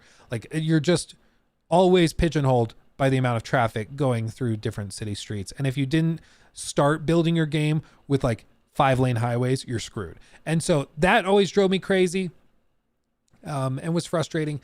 But Anno, the more historical ones like Anno 1800, I love. That's a good guilty pleasure game as well. And then others like, you know, even really old school ones like City, you know, Stronghold Crusader. I love those. I love those. Do I have a Baldur's Gate 3 in-depth review in the works? I'm still playing, like I'm doing multiple runs of the game because I just love it. I'm taking notes on stuff I find and everything. I'm not sure if it's going to be a game I make like an 8-hour video on, just because I think personally it makes more sense to make like a series of smaller videos, like the one I did just the other day, breaking down what I think it does best. And it's just like a lean 20-minute video. And it's kind of like the critique, but just broken up into smaller portions for people to consume. Because I had people for years telling me, they're like, I love the critiques, but it's just so daunting and it's such a huge endeavor to go through it. could you break it up into smaller parts? And so for the Ghost of Tsushima critique, I broke it up into smaller parts, and we did like, I don't know how many parts it was. It was like 8, like maybe 6 or 8 parts or whatever it was. Or maybe just 4. I don't remember. But we broke it up into a bunch of little like 20, 30-minute parts. And it just didn't really work that well. It just didn't really work that well. Part of it also is that I had hired an editing company to help edit videos, and working with them was a bit of a nightmare. So it just didn't really work that well. And then I ended up stitching it together and then put that out, and then it did better, but like it just didn't really work that well. But what I found with like Starfield and then with Baldur's Gate is that I can make all the content and all the videos I would normally just turn into a big critique, but I can turn them into standalone videos, making different points and arguing different things. And people will watch them in higher volume. They'll stay for the whole thing. And it tends to be much more productive for everybody. Like more people see the video, more people watch the entire video and hear out my points and what I'm trying to argue. It also does more views in total, because I can do like 10 of those videos that each do 100K, and boom, right there, we're at 1 million effective views, and that helps generate a lot more revenue for sure. Versus if I put it in one big 2-hour video, it might do 200,000 over the course of that same time period. And so it's like, it just economically makes more sense to break it up. But I still like doing the big videos. It's just, for some games, I'm not sure how practical it is. Baldur's Gate 3 is so massive. It would have to be a video that like I stop everything, open up a Patreon, and try to take in money to like allow me to stop making 2 videos a week to just focus on that for months, because it's just that massive. It's just crazy. You know, there's a lot. There's a lot there. A lot to tackle. Beach Lads also, thank you for subbing over on Twitch. Appreciate you, my friend. Thank you. Let's see, where else am I? Oh my God, I fell so far behind. I'm sorry. How did I fall so far behind? Did these just like freeze and I not see any of these super chats? I'm sorry, guys. I didn't see these. I just started rambling and I lost track. Let's see. Blank Flag, we read that one. Rudimos, okay, we read that one. Moose Meese, thank you for the 10. I'm so sorry I missed these guys. I feel like such a dick. I'm sorry. I don't know why it like froze, but I haven't seen like any of these. Thank you for the 10. Outlaws and AC Red potentially being good gives me hope for Splinter Cell remake. Still scared though. Yeah, we'll see. I mean, it seems like Ubisoft has a new approach of giving developers time. And if that's the case, we're in for a treat. Because we could actually get good remakes and stuff. Do you have any vids in the future plan that you're really excited about, or any games coming you're excited to make vids about? That's a good question. I mean, I'm enjoying still breaking down Baldur's Gate. I'm trying to find topics and things I can cover in like Baldur's Gate and Starfield that maybe have not been discussed yet. So I'm excited for that. I have one video, which I think I'm just going to call In Defense of The Last of Us Part 2, where I'm going to try to argue that it deserves a little more credit and try to state my point. That's why it was interesting when you guys brought up Mahler, bringing Mahler on to debate it, or at least discuss it. So I might reach out to him and see if he wants to kind of collaborate on the video, and then he can offer the sort of anti The Last of Us Part 2 position, and then I can offer my thoughts on more pro The Last of Us Part 2. So I think it could be interesting to kind of go back and forth like that. So that's a video I've been thinking about doing for a while. And I started that series last year where it was in defense of X game. And it's a game that I think gets too much crap. And so it's like in defense of Assassin's Creed Odyssey, in defense of Days Gone, in defense of Death Stranding, in defense of this or that. And I think that series could be interesting, because a lot of people think that I'm just a negative Nancy and I just like bashing on games and being hyper skeptical about them. But there are many games I like that I think deserve more credit than they get. And there's also a handful of games that I think get too much credit, which, you know, yeah, maybe that series is just like an attack on and then explain why this game actually sucks. But yeah, good question. Tom, big man, thank you for that. Asa, thank you for the $5 super chat. Tell Larian to hurry up with the DLC. I'll get right on that. I'll email him. Take, thank you also for the 2. A little late, but I agree. Tears of the Kingdom chat all over Breath of the Wild. Yeah, it's just Breath of the Wild went from being on like Monday, a game that everybody was like, yeah, it's one of the best games of all time. And then on Tuesday, when people played Tears of the Kingdom, it was like, oh no, like this is like a demo. This is stupid in comparison. Like they actually managed to blow it out of the water. It was just amazing. Sorry, I also inhaled my own throat. That was weird. Asa Rowe, also thank you for becoming a new member. Appreciate you. Tenacious Beagle, I read that one. Sean Parker, thank you for the 10. The Lost Crown, yeah, it is fantastic. And then Brandon Reyes, we read that one. And then Kappa Claus, after the mini-vids, make a supercut for BG3. Yeah, we could potentially do that. Or at least we could do kind of a hybrid thing. I think we did that with... Was it Cyberpunk? Or no, it was Assassin's Creed Valhalla.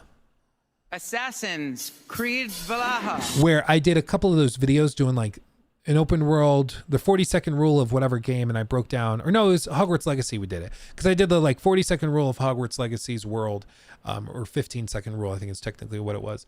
And then for the big critique, I basically took a section of that video, cut it, and put it in the video, because I had already basically made that section of the video. I just cut it and moved it in. So we could do something like that, where we use the videos we've already made for Baldur's Gate to kind of fill out the rest of the script. That could work. So we could do that, I think. Liam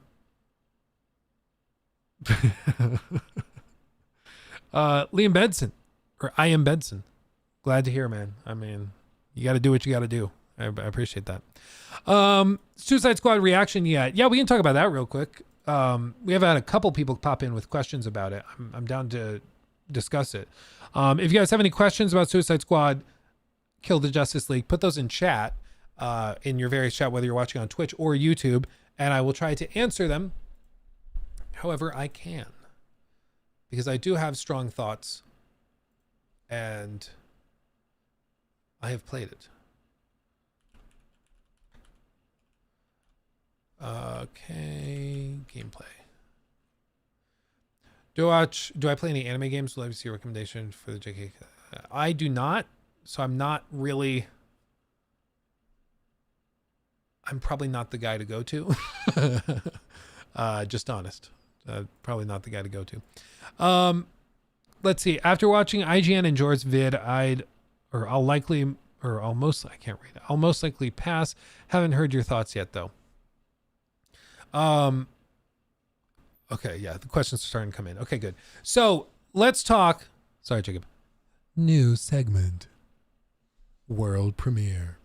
So I got to play Suicide Squad Kill the Justice League during the closed alpha. I was notoriously quite coy, where I wanted to talk about it, but I couldn't. They had an embargo up, so I couldn't talk about it even if I wanted to.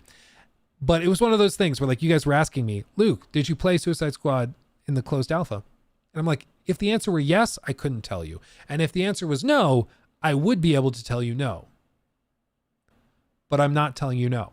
So fill in the blanks. It's why it's so stupid to have one of these play tests with an NDA when it's so publicly everybody played it. It was just dumb. Like there should have never been an NDA on this, I don't think. I think it should have been open. And I know they were worried about bugs and performance issues and stuff, but I think they should have let people stream it. I think they should have made it just an open thing. It could have been a closed beta, but that there wasn't an NDA for, like the Skull and Bones thing, where like you get invited to it, but it's public and you can talk about it and share information about it. Because with these types of games, like a lot of people feel as though the developers and publishers are like trying to hide the negativity and the bad elements of it. And you can't afford that when people are already hyper critical of your game and are very skeptical of it. You have to shine the light and be like, no, we got nothing to hide. Look at it. It's amazing. That's what you need to do. And that's the opposite of what they've done. Instead, they have had all of these NDAs and they've been very coy about it and they don't want to talk about it openly. It's been very, very problematic. So now that they've lifted this limitation on the NDA, I'm allowed to talk about it and share my thoughts on it. There are some limitations. I can't show any gameplay. I can't show any screen caps or anything. Not that that would be that useful, because everything was like watermarked out the wazoo. So like if you were playing the game, it would just be watermark, watermark, watermark all over the place. And it would be very, very difficult to even tell what was going on. But yeah, it is one of those games that is kind of like that. As for like the actual gameplay itself, just to answer your questions, I did do a dedicated video on the main channel going through all of this. So if you want to hear like my extended thoughts, I guess you can go there. But just to answer some of your direct questions that you guys have put in chat while watching live, are the characters really different or just feel like skins? So the movement feels different. Like as you can see with King Shark, I always almost call him King DDD. It's so stupid that I always do that. It's something deep within me wants that to be true.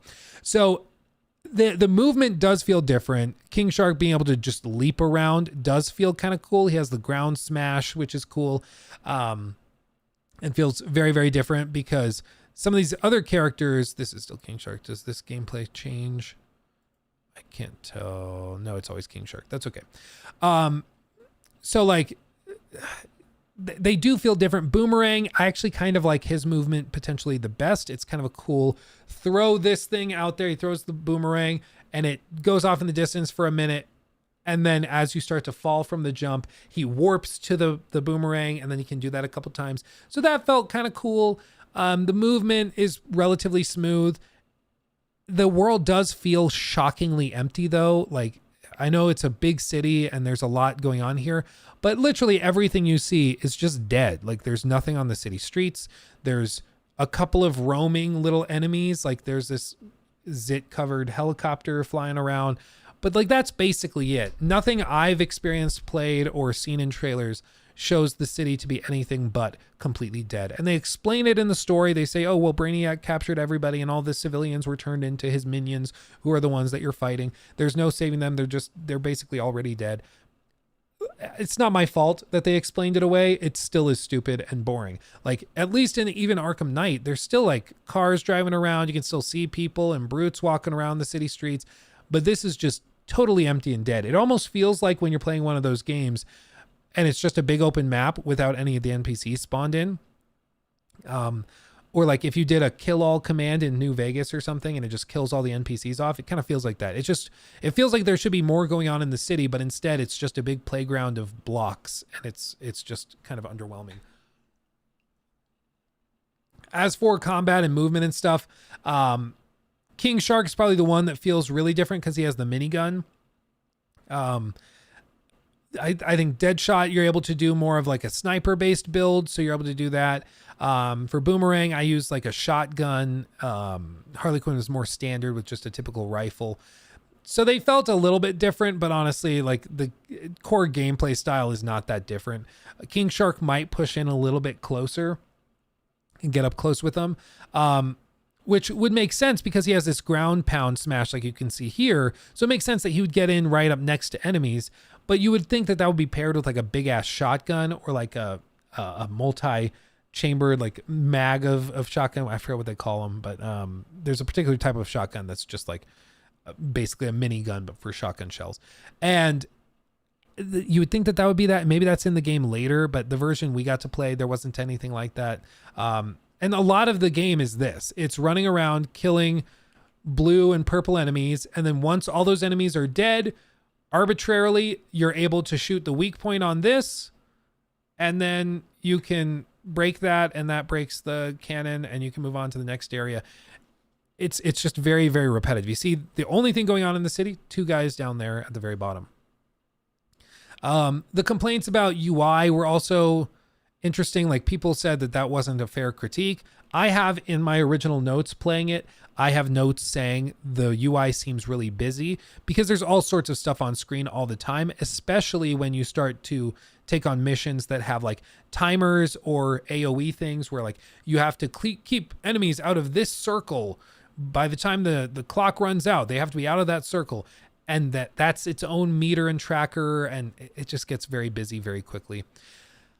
Playing with friends is definitely the way it's designed. It's clearly built for that. However, it does get a little annoying when one player is hanging back or is moving a little more slowly. because once one player reaches the objective marker and stands there, if you stand there long enough, it will start a countdown timer and then warp all of the other players to that location, kind of without them consenting. So it's kind of annoying. And then these things are constantly all over the game. There's these big circles that you stand in, and that triggers some dialogue that plays out. Yeah, you see the waiting for players. So you wait for the players to get over there. So there's a lot of this game where you just end up like getting to the location because you're good at movement, and then you just stand around waiting for other players to come. It's really stupid. And unfortunately, it's a trope of these looter shooter type games that are semi-open world, but it just happens. You see the timer ran out, so now the player is going to be warped over, and that just is what it is. Suppression troopers. The dialogue plays out, and then more combat. It is true that you can turn off like the damage numbers if you don't like that. You can do that. But as you can see, there's still a lot of busy UI. Like there's still the combo counters. There's all this. There's terminal claim, get out there and clear surrounding enemies. And then hack has control of terminal A. And then this thing with meters and stuff. Player trackers and the XP counters and ability trackers and prompts. There's just a lot going on. It is very, very busy. In combat, when you're actually playing, it's not as like interruptive as you might think, because your eyes are always pretty much centered right here, and you're not looking too much outside of that circle unless you're trying to look for information in the UI. But screenshot wise, it definitely is a little jarring.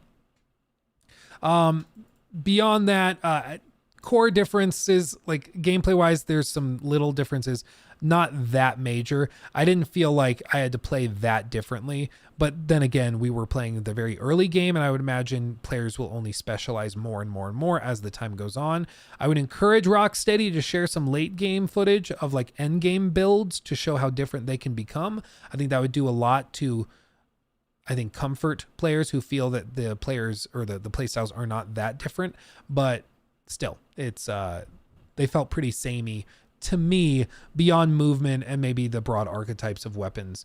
The one that felt the most different was probably Boomerang, because he had a shotgun and he could do this combo where he like meleeed them up into the air and then shotgun blasted him. That felt very different. Everybody else kind of played the same at medium to long range, swinging around a lot. Out of 10, what would you rate the game? Based on what I played, I mean, it was like a 6 or a 7 out of 10. There's like 10 minutes of quality story content and then 2 hours of this, and then 10 minutes of quality story content and then 10 minutes of this, or 2 hours of this again.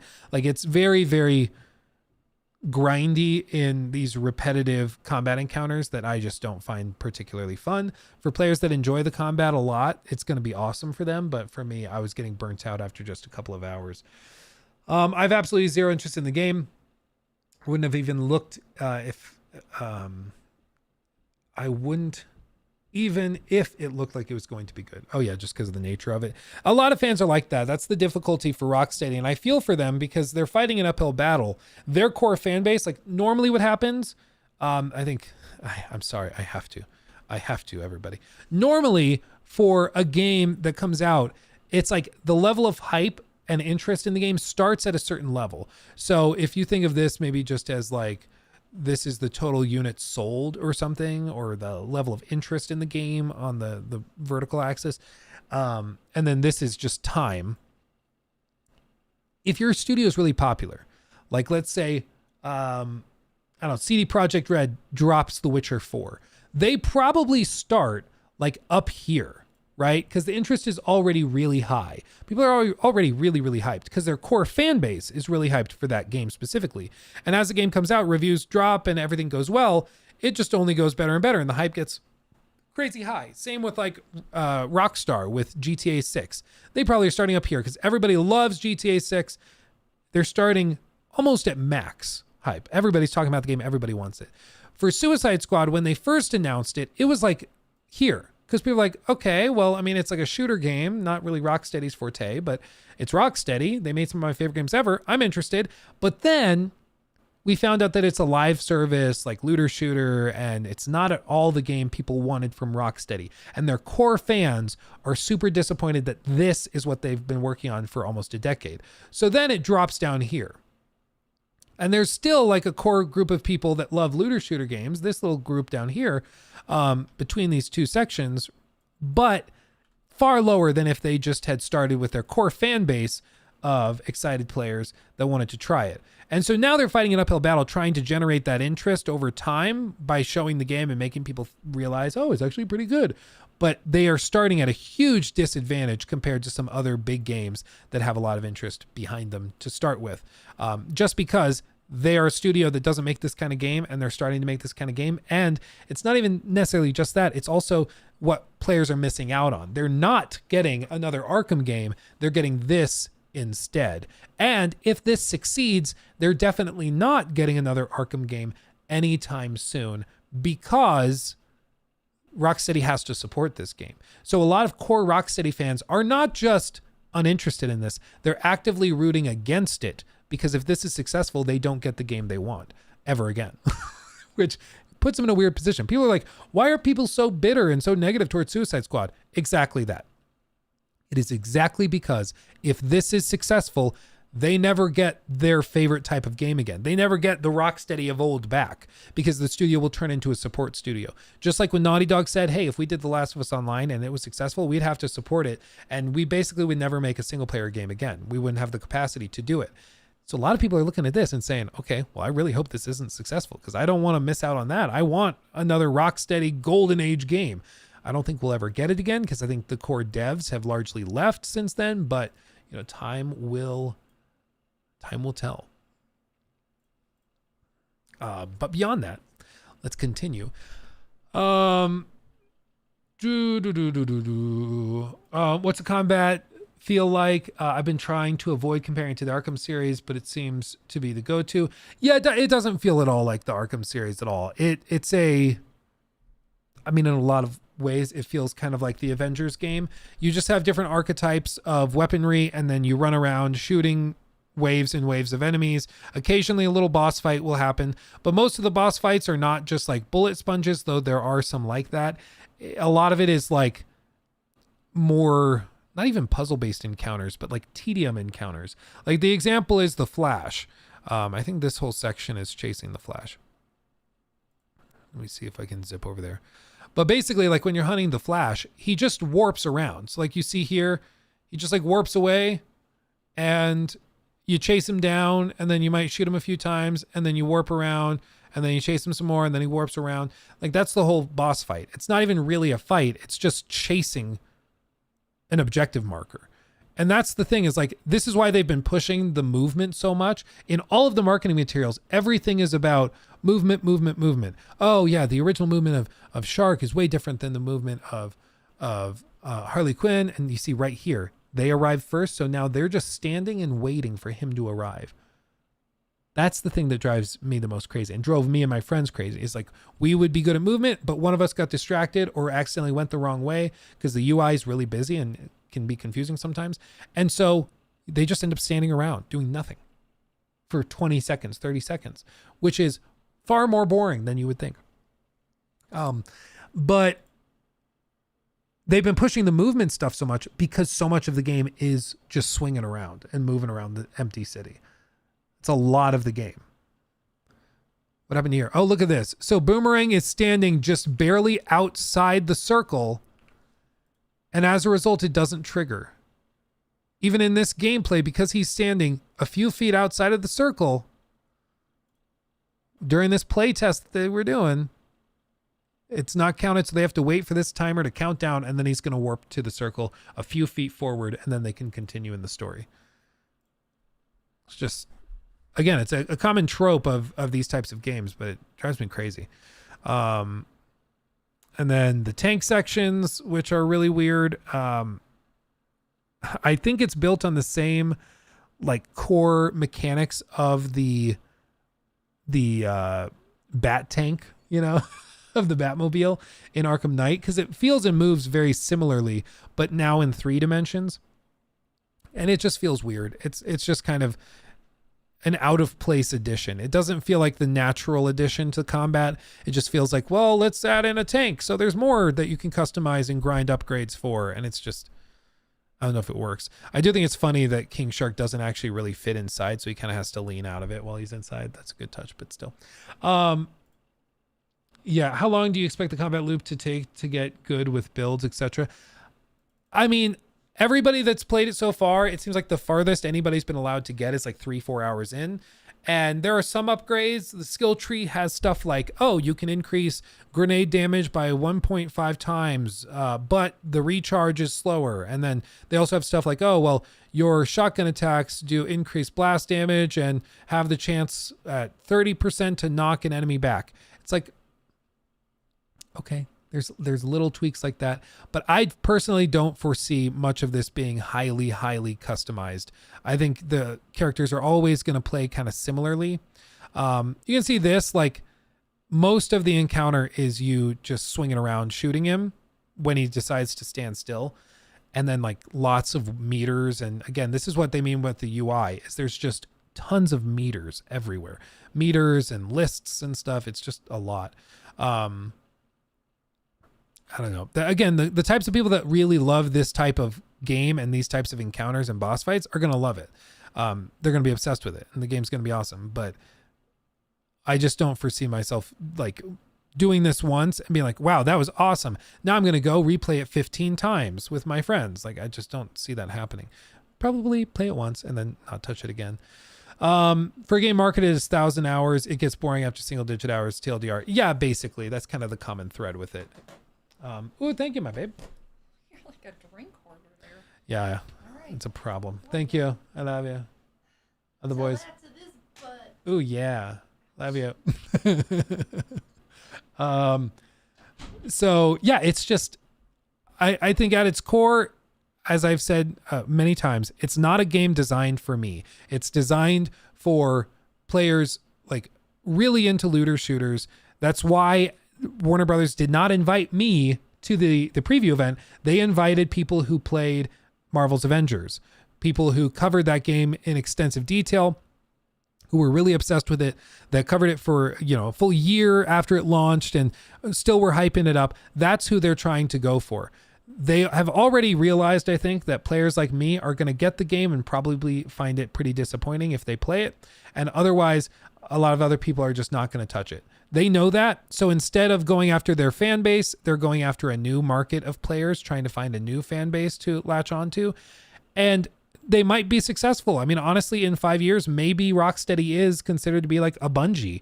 They're like, oh yeah, they're the amazing developers of that Suicide Squad game that's live service. It's so good. I can't believe it's still got so much content coming out all the time. It's so good.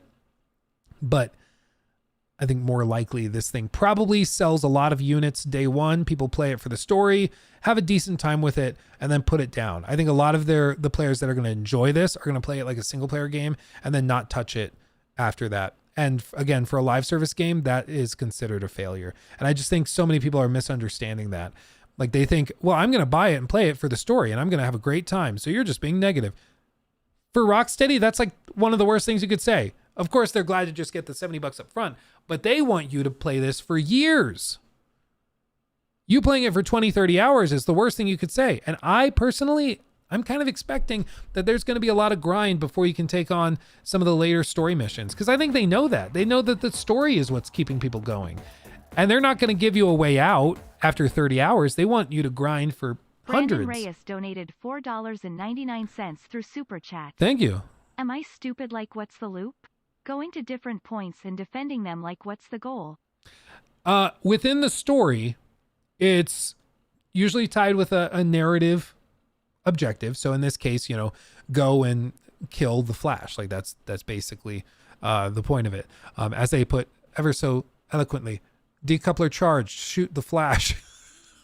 But like it's usually tied behind that, or it's get to this area, and when you arrive in that area, there's a combat encounter and there's a bunch of brutes waiting there to fight, or it's okay, clear these terminals and protect the terminals while the hacker lady hacks into them. And it's usually stuff like that. Again, tropes of looter shooter type games.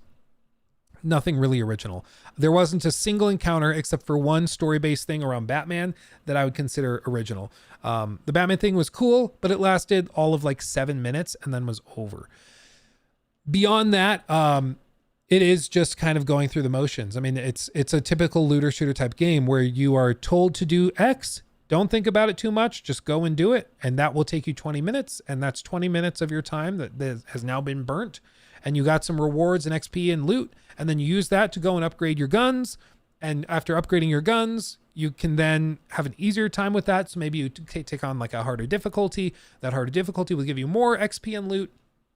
It's just the cycle of leveling up so that you can take on harder stuff, so that you can level up so you can take on harder stuff. For some people, it's like, well, if there's not a story that cohesively ties that together, I'm not interested. That's why they're trying to put the story in.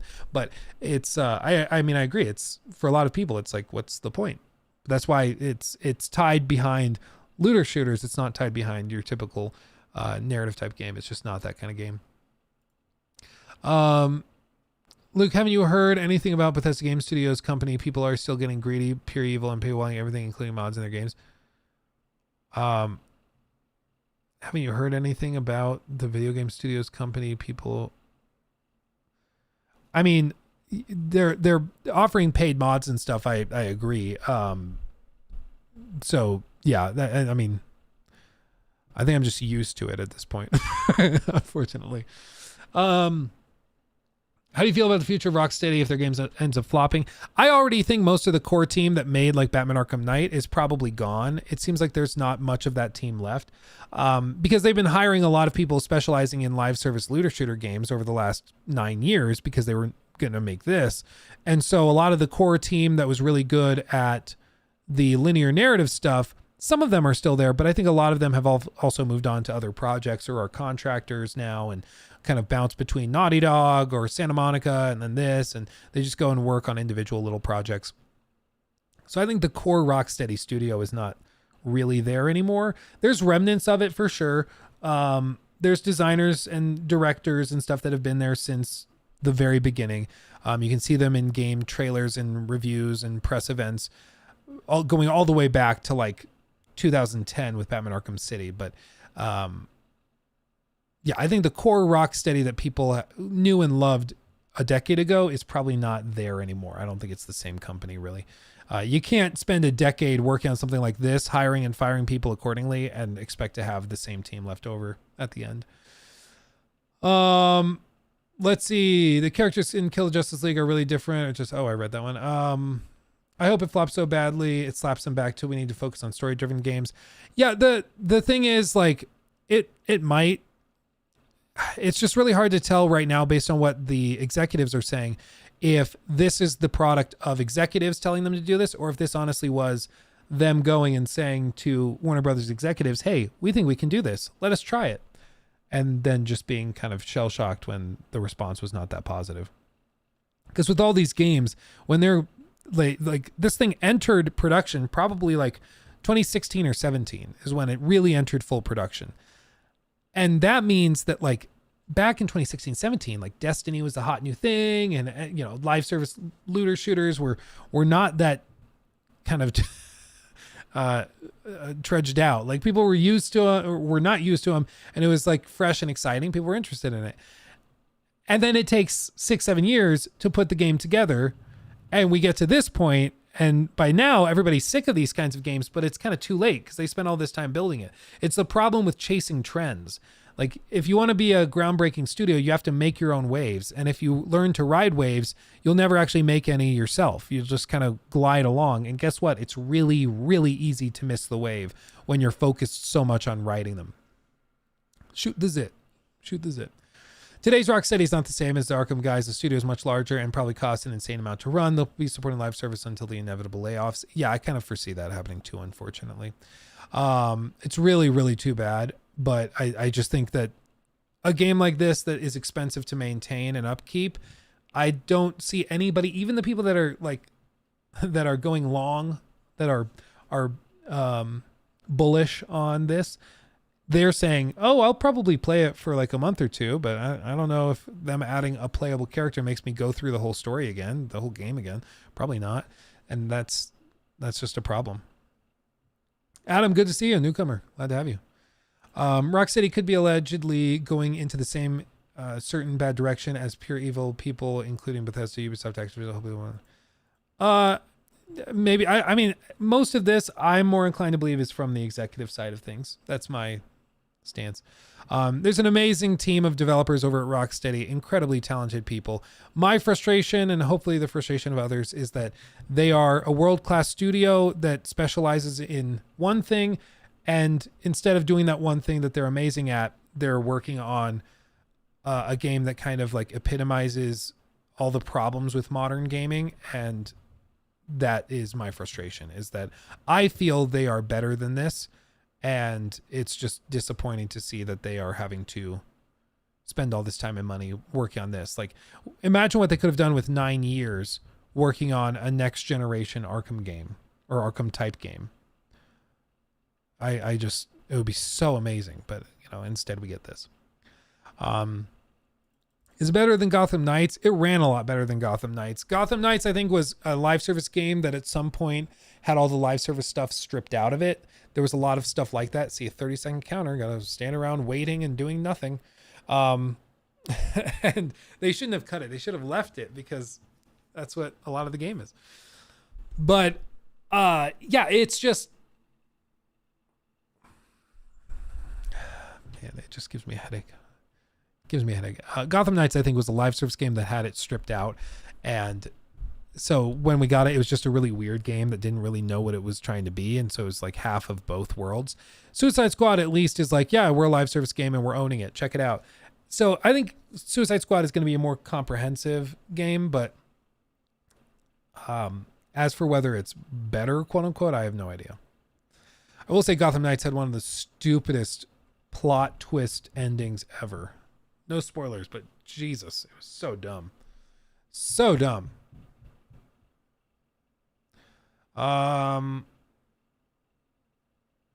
Yeah, Sunset Overdrive seems to have done this way better ages ago. Yeah, it's kind of like a blend of Arkham Knights mixed with Sunset Overdrive mixed with your typical looter shooter, and there's a place for that. I think it's just, I'm not sure if this is the blend for it.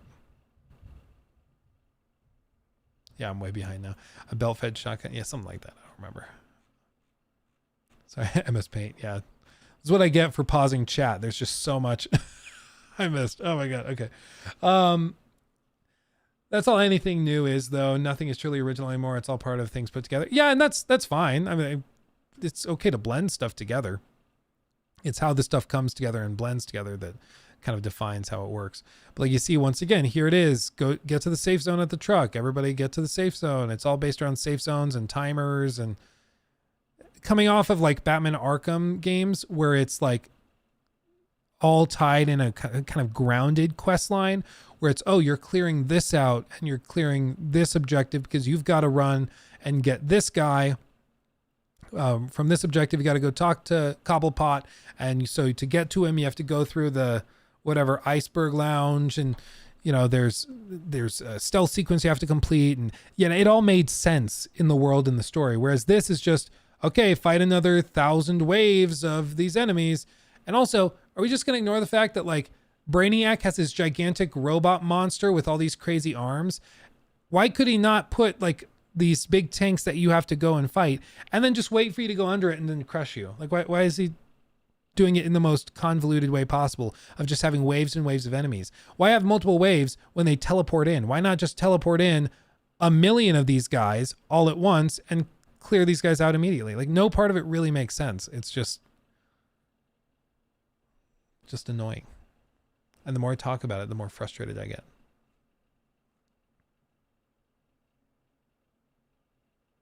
Tons of stuff is contradicted or licensed on top of having board members, too many people to pay to take big risks anymore.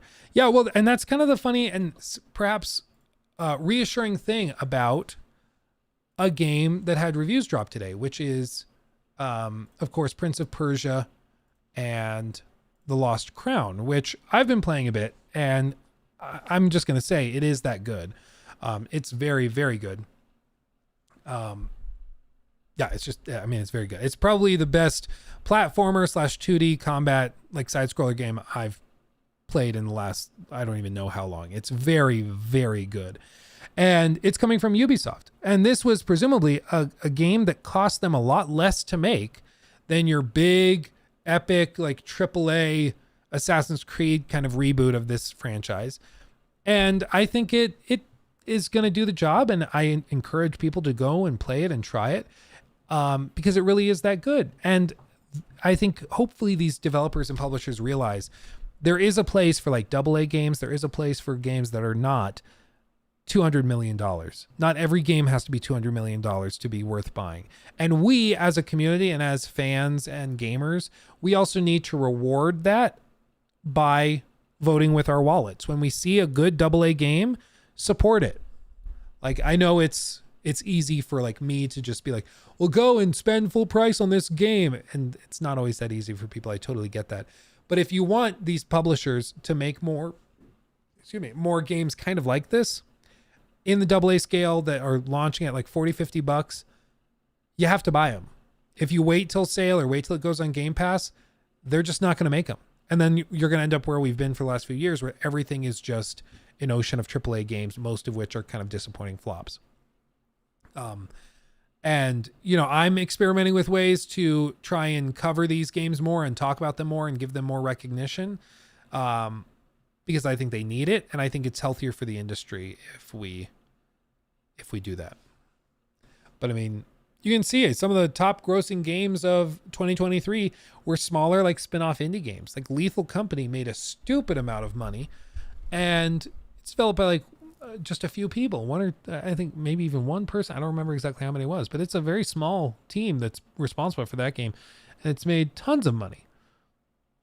And like, what was that that like 8-bit looking shooter game that all the Battlefield fans went to? BattleBit, I think. You know, it's crazy. It's also appropriately priced. Yeah, exactly. Joel Cozy, we're all over the place right now. I'll be real.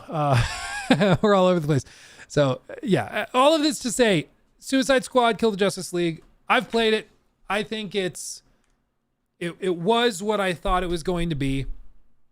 A fine looter shooter, but does nothing really novel, nothing that interesting. It's just a sort of trend chasing kind of generic looter shooter. And it has some good story stuff, and I think the characters are interesting, and it could be an interesting story all told. But you get those story elements, like 10 minutes of story stuff with 2 hours of looter shooter grind, and then 10 minutes of story stuff, and then 2 hours of looter shooter grind, and then maybe a 20-minute boss fight that's really kind of drawn out and like bullet spongy, and then 2 hours of grind, and then 10 minutes of story stuff. And it's just like, yeah, it's just a little frustrating. Yeah, Knowledgeable Zapdos. It is very good. The Batman section, it is very good. Like, there's no way to really describe it with any specificity without just spoiling everything about it. And it was the highlight of the opening few hours of the game. So I don't want to spoil that for people in case they do end up trying the game, because it was honestly pretty cool. But it lasted all of 7 to 10 minutes, and then it's over, and then it's back to the regular grind of the game. So it was a cool kind of nod to Arkham in a cool way. Honestly, it just made me bummed I wasn't playing an Arkham game, which I think was the opposite of the intention. But yeah, it's crazy. During that mission, he was alive. Yeah. Yeah. I heard GTA 6 cost $1 billion to make. Just imagine what they're doing with the online version. Well, they're also probably going to make $1 billion just in unit sales. Because if Hogwarts Legacy made that much money, like, just imagine what GTA 6 is going to do. Like, it's going to be crazy. It's going to be crazy. So I agree, GTA 6 or GTA Online, the revamped version, is going to be crazy, but we'll get there when we get there. I think they're also, as I've said it many times before, I would put a lot of money on them having 5-day early access or a week early access to GTA 6, but only in the $120 version of the game. And a lot of people will buy it. Like, Starfield was one of the top performing games, highest grossing games of 2023 on Steam, even though Game Pass is on Steam, and they could buy it buy Game Pass for just a month for $15 or whatever to play it through Game Pass. It still made hundreds of millions of dollars on Steam. just because of the $100 version for early access that people bought. It's crazy. After Dark Apocalypse doesn't ring a bell. I don't think so. They're probably going to launch online like a month later, and 2013 came out like 2 weeks later. Yeah, I have a feeling they'll do that for online. I think online comes after a little bit. I think they do early access for the campaign. Even beyond, like, if just to say, like, if on the first, or let's just use round numbers, let's say on the 10th of the month, the game is coming out, the single player. Online comes out the 30th. I think they also do early access for the first. So you buy the game, you play it on the first if you buy the deluxe version, and you can play it well before, or the third or whatever. So, what do you mean during that mission? Please don't do this to me. I'm kind of trolling. It was just a really cool little mission. Nothing substantial happened. It was just like a cool little nod to the Arkham series. Nothing to stress about. Don't you worry. Don't you worry. I don't know what happens in the rest of the game, but what console will you buy GTA 6 on, since it'll run in all likelihood not be on PC? I don't know. We'll cross that bridge when we come to it. I don't know. Maybe Xbox, maybe PC, or maybe a PS5, maybe both. The thing is, by the end of this year, we should be getting a PS4 or PS5 Pro. And if the PS5 Pro can play it at like native 4K, not upscaled, or it can play it at 1440p at 60 frames, I'll probably play it on the PS4, or, oh my God, PS5 Pro, just cause, why not? It'll look the best there, but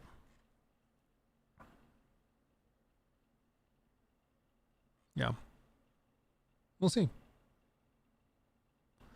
VitoX, yeah, I appreciate you watching the video for one, and yeah, it's just they're fighting such an uphill battle with it. It's gonna be really tough for them to dig themselves out at this point. Yeah, it's gonna be a whole thing. After Suicide Squad, what's next for Rocksteady? I don't know. I think at this point, what's next for Rocksteady is supporting Suicide Squad. They already have this stuff lined up. So I think for like from launch for like a year to a year and a half, they're going to be supporting it. Even if there's 20 people playing it, they'll still be supporting it. And then after that, after they shut everything down on it, I think they probably, unfortunately, suffer some layoffs, because there's a lot of their team that specializes in online games. So they probably lay a lot of people off, and then they try to have their own like Dragon Age Dreadwolf moment where they're going to try to come back and do what they used to do and try to win back some of their fan base. But it's going to take a while, because they've reformed their entire studio around live service looter shooter games. And now if they try to pivot back to the Arkham series type of game, it's going to be another reinvention. So they're probably still another 6-7 years out from the next game. So it's going to be a whole thing.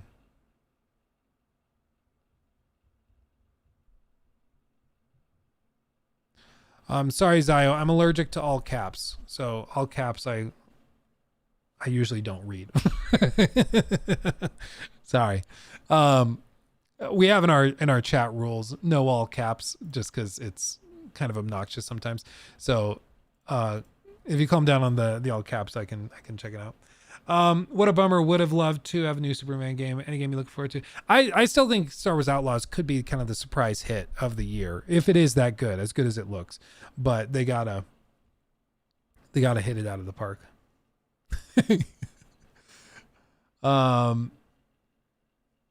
Yeah, it's the whole thing. Yeah, it's Star Wars Outlaws. I think that one, if it is as good as it seems, that could be fantastic. I think that could be fantastic.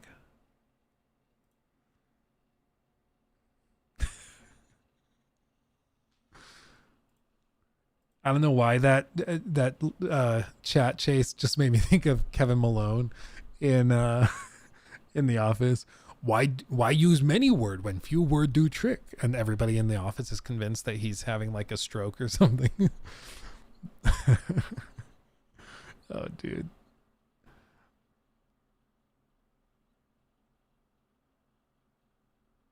Okay.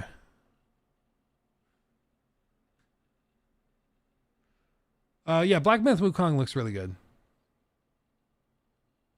Yeah. Black Myth Wukong looks really good. We'll see if it holds up. But Joe Raptor said it is that good. Joe Raptor got to try it at whatever event he went to.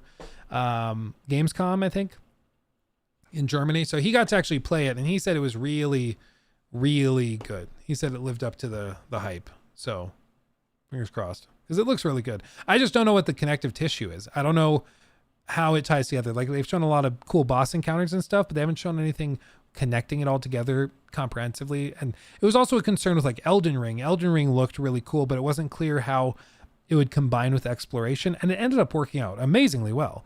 But you know, it was a question mark. So I think for this, it's going to be interesting to see how it plays out as well. Yeah, unfortunately for Suicide Squad, my PvE live service is already filled by Destiny 2, so I don't really have time for another competitor. That's the exact thing with live service that's so stupid that executives just don't seem to be aware of. Like, the group of people that like live service games almost always already have a live service game they play with their friends. So to get into that market, you have to win them over and steal them from the competition. So you either have to launch at the perfect time where another competitor is imploding, which Destiny 2 kind of is. They've been having troubles, but there's still a devoted fan base over there. Or your game just has to be so freaking good that everybody walks away from the other game and comes and plays yours. It's not that easy. But they act like, well, people just pick up our live service game and play it for thousands of hours. It's like, no. For that to happen, like, players have to be only playing your game. Your game has to be so good they have no reason to touch any other game, because that's the only way you get thousands of hours in it. So it just doesn't work. Oh yeah, Mia. Yeah, that was so funny. I don't know if you guys saw at the start of the show yesterday, or whatever, Wednesday, when Joe Raptor, like, we started the stream and we're like, yeah, Joe Raptor, how do you keep looking more and more attractive every stream, or whatever the comment was? He started blushing so bad. It was so funny. We got to do that. Okay. From now on, every time we do the podcast, at the start of the podcast, when Joe Raptor comes on screen, you guys just have to start like unloading compliments on him, and just like, we're going to see how red we can make him. Okay. It'll be our little secret. I'll act all surprised. I'm like, wow, they're really, really excited to see you, Joe Raptor. It'll be our little thing. Okay. It'll be our thing. It's going to be great. I feel like Warner Brothers is not really getting the recipe, and they prove it will be the next Hogwarts game. If they rush it and try to do Suicide Squad, they can kiss the 22 million copies goodbye. Yeah, hopefully hopefully Hogwarts is the realization for them that we can make $1 billion without relying on live service games, just making a good game. It's great. Hopefully that's the realization, and not, we had 22 million copies sold. Imagine if each of them were buying microtransactions, and we're buying skins and stuff. We could have made so much more money. That's where it crosses from just trying to break even to greed. And my hope is that they're just taking the core lesson, which is a good game can sell 22 million copies and everybody will love it and praise you. If you push too hard and get toxic with it, they're going to have a bad time. There's going to be some negativity. And Alphatron, thank you for the 2. Is that Crimson Desert game coming this year? I mean, as for whether it actually launches this year or not, who knows? Who knows? As of right now, I don't think it has a release date at all. It's just open-ended. So we'll see. But they said it, let's see, financial statements say it's been delayed from Q2 of 24 to Q2 of 25. So probably middle of next year. That would be my guess. Middle of next year. I'm an assistant director, and I just saw on LinkedIn that Quantic Dream was looking for a second assistant director for motion capture on Star Wars Eclipse for 6 months to 1 year. So it's a long time away. Oh, really, Simon? Oh. I mean, they were saying they were running into all sorts of engine issues, and I would imagine it doesn't make a whole lot of sense to do like like before you plan out scenes and motion capture and stuff, you kind of have to know what your engine can handle. Because if you're planning like huge like scenes and set pieces and stuff, and then it turns out your engine can't even run it, doesn't make a lot of sense. So I guess it makes sense for them to sort out Although engine I issues watch before on that. YT, you know, I gotta hit y'all with You know? the Prime sub. Oh, baby. Love everything you do, man. Thank you, my friend. Thank you, Kappa. Appreciate you. And 2 months with Prime over on Twitch. Thank you, my friend. Thank you, thank you, thank you. Yeah. Are you concerned in today's age, GTA 6 will lack the outrageousness that fans love? No, I think that there's going to still be a large population of people that are outraged and freaking out. I just think this time around, surprisingly, it's probably not going to be like people on the more liberal side of things. The people that are seemingly freaking out about GTA 6 are the people on like the far right fringes that are calling it hyper woke and stuff. So I just don't think they realize the joke's on them. And that's going to be kind of the interesting thing. In 2013, when GTA 5 launched, most of the people that got like really upset about it were like the more left-leaning Puritan types. And this time around, it seems like the right-leaning Puritan types are the ones that are freaking out about it so far. Which is going to be really, really weird. You know? It's going to be really weird. Far right, man. Wow. What do you mean, Mike? I'm not saying your full name because I know that one, but yeah, I don't think we ever watched it on stream because I didn't really want to, like, it just didn't seem like it was going to be very productive. But somebody sent me a clip of somebody that runs a very far right show. That's part of the reason we didn't cover it like on the stream and in clips and stuff, because like the moment I make the video with them in the video, I could see YouTube like giving me a flag or something. So I'm not. But this was a clip of like a podcaster, very, very small audience, like probably 100 people to be fair, but very far right. And he was saying that, you know, that scene in the GTA 6 trailer where it's like the mud pit kind of thing, GTA 6. He said that this was a dog whistle to all of the Democrat PDF files, because there were children playing in the mud, and this is apparently a ritual they performed on Epstein's Island. And like he just went off about all this stuff. He's like, see, it's clearly an example of them trying to prepare our youth for becoming accustomed to this type of ritualistic satanic abuse and stuff. It wasn't Alex Jones, to be clear. That's just the voice I put on apparently when describing this stuff. And I was like, okay, no, like, I don't know, man. What are we doing? What are we doing? It's just a mud pit and people are kind of wrestling in it. Like, not everything is a grand conspiracy about like Joe Biden and Hillary Clinton drinking blood. Like, it's just not. It's a satanic mud ritual. Yeah. So those are the types of things that I've seen people like send me. And granted, the guy had like probably 100 viewers and like it was probably nothing. But still, like, those are the clips I've seen and been sent of people being outraged over GTA 6. I've not seen people freaking out, and there probably are some, but I've not seen people freaking out on the other side. Maybe that starts to happen when we get closer to launch, but it just goes to show you, like, when you're on either end of the extreme, it's just a circle. You both end up at the top reconnected, and you both are on the crazy spectrum. Like, you just end up looking and sounding insane while thinking that you sound really cool. Like, if you go like this side, if you think of like, this is maybe like the political spectrum, at least in the US, and like the right is right leaning, left is left leaning. As you get more and more extreme going along this curve in this direction, getting more and more crazy, it's just different gradations of like of pure crazy.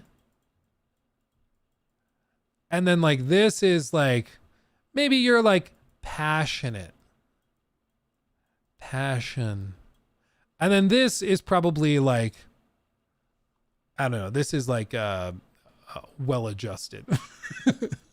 Okay. Like I feel like so often so often people end up in this group and they feel like they're just like making so much sense, but they end up sounding just as crazy as the other people that they can't stand because they're talking about mud rituals to make Jeffrey Epstein proud and GTA 6's trailer brainwashing the children and all that. And it's like, no, you're just acting a little crazy.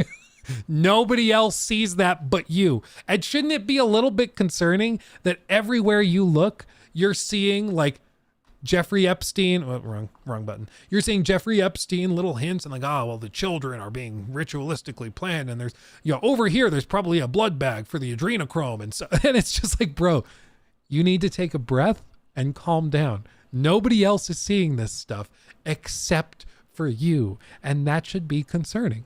It just should be, it should be concerning. Oh man. Oh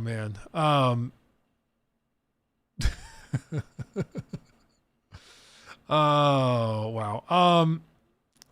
Allegedly the guy who was hating on GTA 6 video game is still a real life actual alleged fake woke pure evil controversial weirdo man. That was a lot. A real life actual alleged fake woke pure evil controversial weirdo man. He's still just like Zendaya's alleged sexual predator Tom Holland. Okay, Adam, I have no idea what you're saying half the time. I can't understand anything you say. So much of these comments, I'm just like, what? I just can't keep up with it, man. I can't keep up with it. Yeah, oh man. Arno, do you consider the early years far right because they had little to no government? No. No. Yeah, no, I don't know. With all this, it's all just like, it's all wacky. The point is, GTA 6, there's going to be a lot of people freaking out over like it being woke, and then other people are going to be freaking out saying that it's too violent and too chaotic, and it glorifies crime and stuff like that. So there's going to be craziness on both sides. Just be ready for it. I just hope that we can all be here on Luke Stevens Live together, laughing and having a joyous time at those people's expense. Baldur TTV, also, thank you for subbing with Prime. Appreciate you, my friend. Thank you. Yeah, I hope we can all sit and enjoy the craziness together, because I feel that there will be a lot of it.